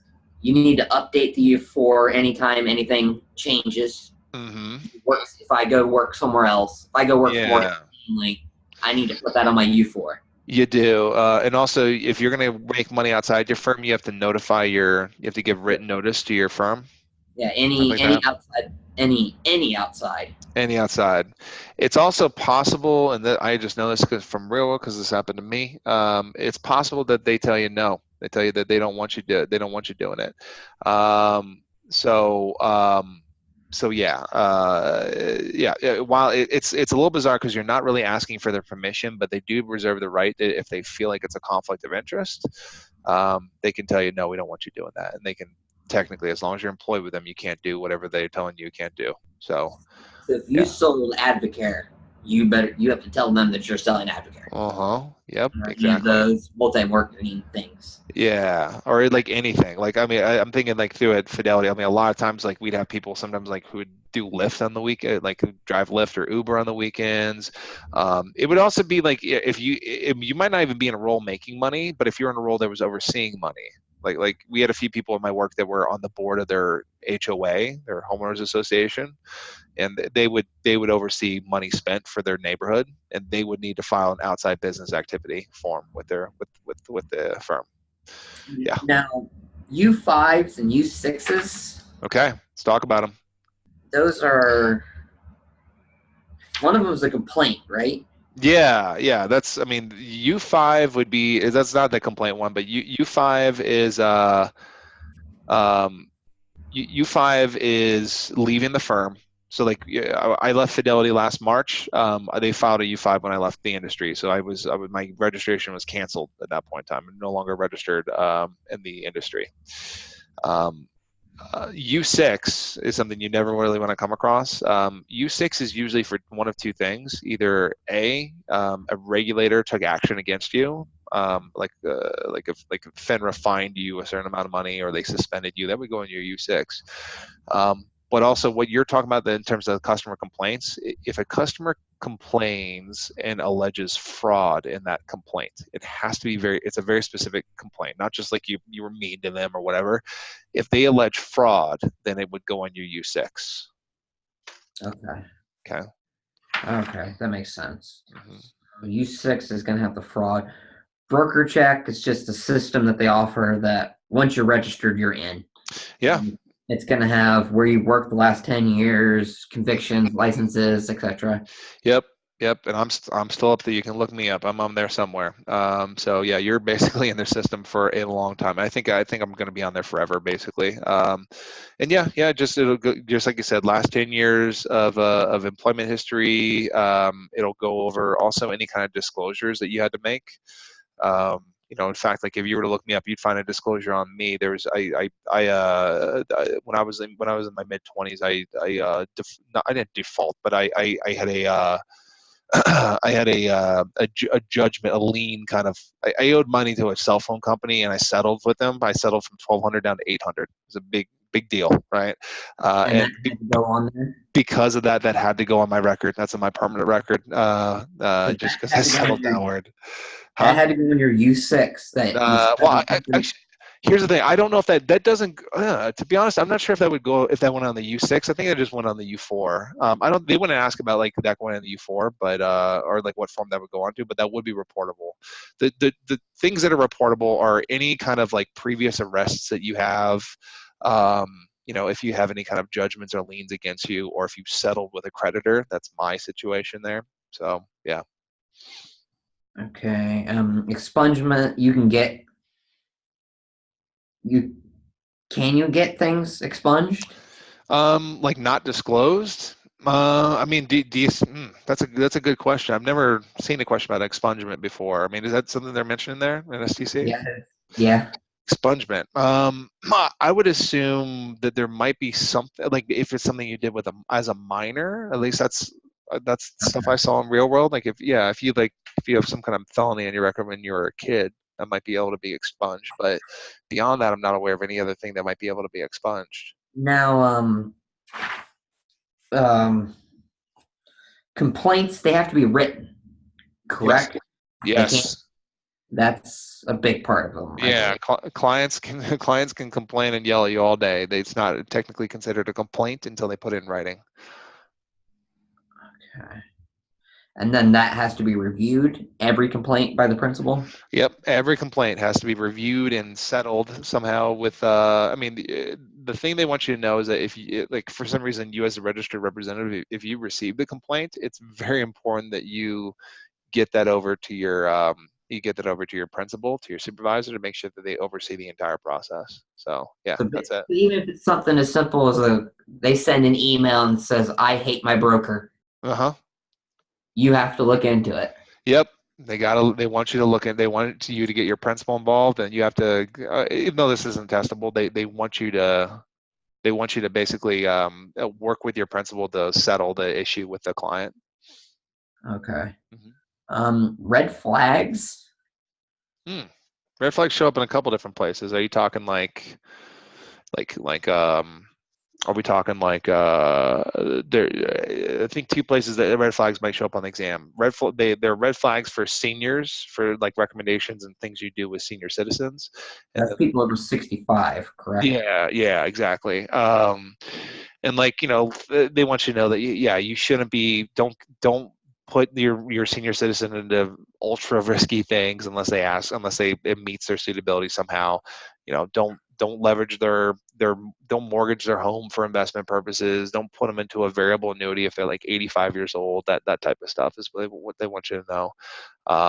So hopefully that makes sense. But there's some senior citizen red flags, and then they're just general red flags where you should be looking out for things like money laundering, or like structuring, or if customer comes in and they deposit, they do consistent $9,900 pot deposits into the account because they know that there's a CTR, a government report that goes out.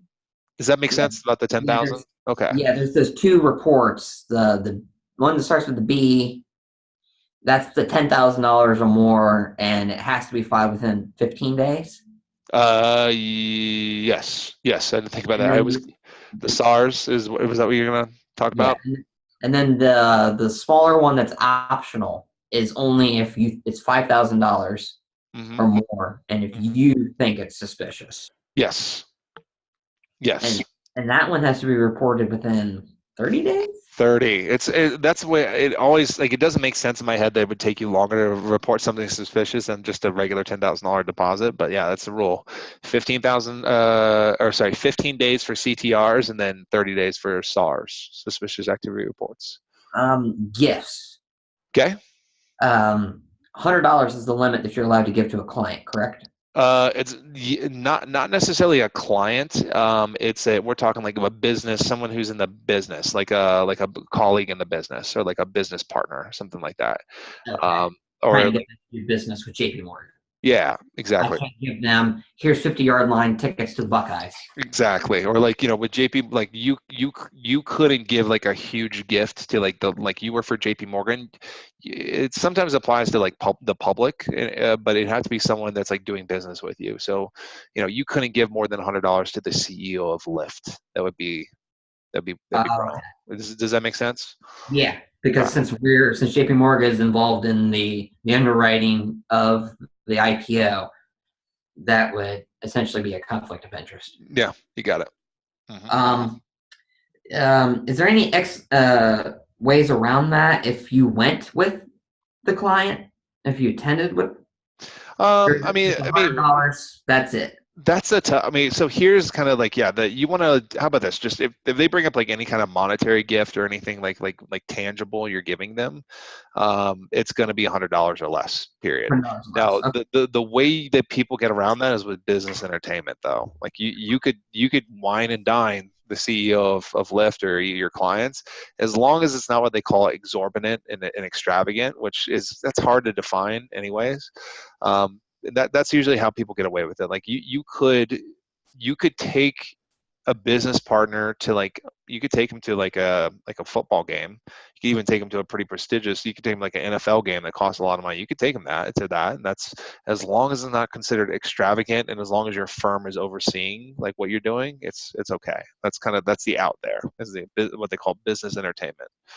So that would kind of fall into, say, J.P. Morgan owns a suite Yeah, at a sporting event or something. exactly. Yeah, As long as they're not inviting clients, every month. yeah. And even then, they might be able to they might be able to like argue that. To be honest, I'm not exactly sure the gray area there. They want you to be aware of the gray area, but they don't need you to argue the gray area, if that makes any sense. Okay. So I don't know. I mean, bottom line, you can do business entertainment all day long, as long as it's not extravagant. But make sure you know there's a difference between attending a football game with your client versus giving your client tickets to a football game. That's a little different. If that So makes if sense. I'm attending with them, that kind of falls under that general one. If Yeah. I give them the ticket, it's $100. That's it. Yep. Economic factors. Okay. How much is that tested? Here and there. I mean, I think it depends on like what you put in that bucket. Like if we're talking like inflation, if we're talking like understanding what a recession is, what a depression is, that type of stuff. I think that stuff is fair game for sure. But if we're talking like more complicated econ, no, they're not going to go there. I don't expect that. So they'll want the recession to negative quarters of GDP growth. There you go. There you go. Recession 4? No, so recession is 2 quarters of negative GDP growth, and then a depression is 6 quarters or a year and a half. Okay, so it's a year and a half. Mm-hmm. Okay. Real interest rate, that's just your whatever return you're getting minus inflation rate. Yeah. What about business cycles? Yeah, I think you could see that. I mean, you got your expansion, peak, recession, trough, recovery, which bleeds into expansion again. Yeah, I think I can slow down with that if you need me to, but yeah, I think you could see that. I mean, it's pretty much, expansion's your growth, peak is where you're kind of leveling off, you're at the top. Contractions where you're hitting that recession, and then trough is when you've hit the bottom, the recession's ending. Yeah, in fact, I drew this up here. Then I'll send it to you afterwards. Yep, there you go. This might be too much, maybe. Might be too much in terms of what you need to know for the SIE. But yeah, I mean, that's it. That's kind of what you want to think there. I mean, that's a basic way of looking at it. Okay. Lagging economic indicators. That's one area that I don't think you're gonna see. I'm pretty confident that you're not gonna see on the SIE. I think it might show up on the 7 though. Okay. So I mean, here's the other problem with it. There's like 10 of each. There's leading, lagging, coincidental.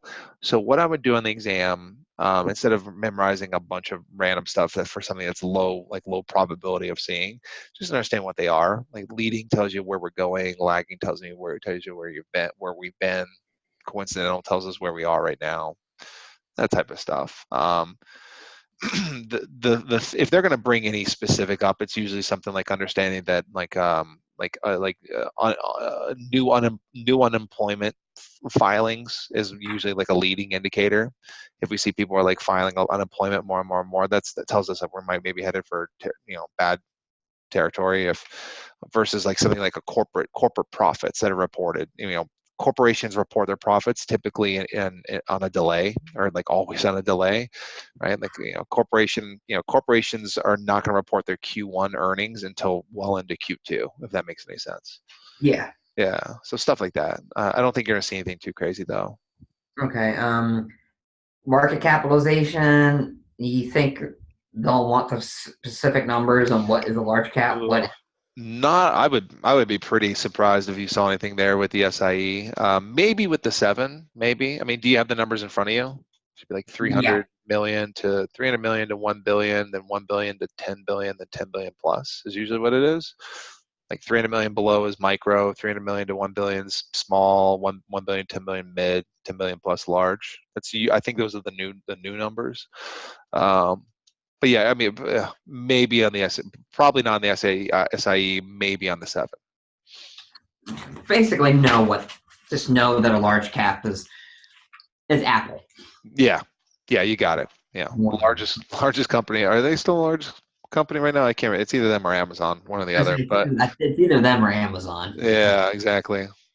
Complaints. Continuing education. Is that going to be? Yeah. Oh, that's an area you might see. I'd say like anything that they talk about that refers to something that you as a registered representative need to do, it's probably going to come up, and that's one area that I think is definitely fair game for both the SIE and the 7. Sounds like, I mean, do you have the numbers in front of you, like years? No. Okay, so here's your CE requirements. You are required. So on the second anniversary of your registration, you have to do right around, like leading up to your second anniversary, you have to do CE of your first registration. Right. So on the second anniversary of your registration, you got to do it, and then every 3 years after that. Okay. So 2, 5, 8, 11. Yep, you got it. Okay. And I'm fingerprint that you need to be fingerprinted, background check. Mm-hmm. You got it. Okay. Kind of went through a decent amount of stuff. We went through a lot. I mean, I know that's good. I think that's, I mean, I usually don't make it through this much stuff in one session. But I mean, and I think that's a testament to you, not to me. I think you might know more than you give yourself credit for. I mean, I don't honestly. I would tell you that to know really where you are with the material. Maybe take a final. But I know you're reading through the material, and it sounds like you're trying to be as thorough as possible, which I think is good. Like I think for what you're trying to do, what you're trying to pass, three tests all with varying difficulties, and they're all going to kind of build upon each other. I mean, you're going to have to eventually know all the stuff for the 7. So I don't think, if you're just taking the SIE, I tell you, take it tomorrow. I say, based on the way you're talking, the way that kind of the feeling I get from you, I'd say maybe take a final and see how you do. And if you pass it, go take the test. I think you're ready. But given the fact it's going to go further in depth on the 7, I think what you're doing is good. I think you're, go read through the material, make your way through. I wish they still showed test scores, which they don't if you pass the exams, but I bet you could probably do really well in the SIE. But continue doing what you're doing, build a really strong foundation, and I'm more than happy to help you on Friday and help you work through bonds and options. And I mean, when we get to that point, I think we really have covered the gamut at that point when it comes to the SIE. Now the 7's a different story. Like 7 just goes much further in the depth on all those concepts, and I might be able to help you out with some things there, but I bet you after Friday, you probably won't need much more of my help at all with the SIE. You'll be fine. So yeah, I appreciate it because this helped me a lot. Yeah, definitely. Yeah, trust me. Yeah. I'm not just saying that either, Scott. I get a lot of people where I have to start from like square zero with them, and like just explaining what a stock is difficult for them to conceptualize. So I couldn't imagine trying to go into. Yeah. I think the only reason why I got the job with that prereq that you need to get those is because I have security experience. Yeah, you do. Yeah, I mean, and given the fact they're making you take the 24, I don't know what your job is going to be, but I know that whatever you're going to do is going to be something pretty high level and something pretty important. They don't make that's why I'm looking at the tutoring it's worth every penny to me. For sure. Because the salary is nice and having benefits is nice. Yeah, so. Absolutely. And here's the thing, like even like the 24 is one of the most valuable licenses to have in all of finance. So yeah, even if things for whatever, I hope you have a great, awesome career at JP Morgan, but even if it's something doesn't work out, that'll open a lot of doors. Just to put in perspective, when I worked at Fidelity in my local office down here, there were 2 people in our office that had 24, and there was our compliance officer and our general manager that oversaw a site and had 600 direct reports. So we're talking high level type stuff to get that license. That's a great license to have. So I'm glad I can help you. Hopefully you feel like it was a constructive session tonight and all that stuff. But extremely constructive. Yeah, awesome. Where do I find the recorded? Is it on my computer? So I've recorded it on my side over here. What'll happen afterwards is I will it's gonna take my computer probably like an hour, hour and a half for it to No render. worries. I'm But gonna be going to bed here. yeah, no, I figured that. I know it's 10:30 where you are right now, so I'll get it to you tomorrow morning. You'll have the recording. It might, if you're looking for the actual file, it might be tough for me to get the file to you. But what I normally do, and tell me if this is a problem, I'll upload it to YouTube, but I don't. It's not public. It'll be unlisted, and the only people that can see it are me, you, and anyone you share the link with. That's it. So That's fine. That's does that work for perfect. you? Okay, perfect. Yeah. So I'll do that. You'll have the link tomorrow morning, and I'll send you also all the screenshots and everything that I put up on the screen. Screenshots. When you make sure I want to get you paid as soon as possible. Can you send me the I'll invoice? yeah, no, I'll send you the invoice. It'll be tomorrow morning sometime. Yeah, no rush on the invoice. Don't feel like you have to do it right away. But no, I appreciate you asking about that. And no, I'll get that to you, and I'll plan on and also in the email I'll send you the link and the confirmation and everything for Friday as well. And Awesome. if anything pops up where you need to reschedule, just let me know. But otherwise, I'll plan on seeing you in a couple days here. Okay. All right. Sounds good. Appreciate it. All right, And Scott. have a good rest of your week. Appreciate you. All right, you All too, right. man. I'll talk to you All right. soon. Bye. Bye.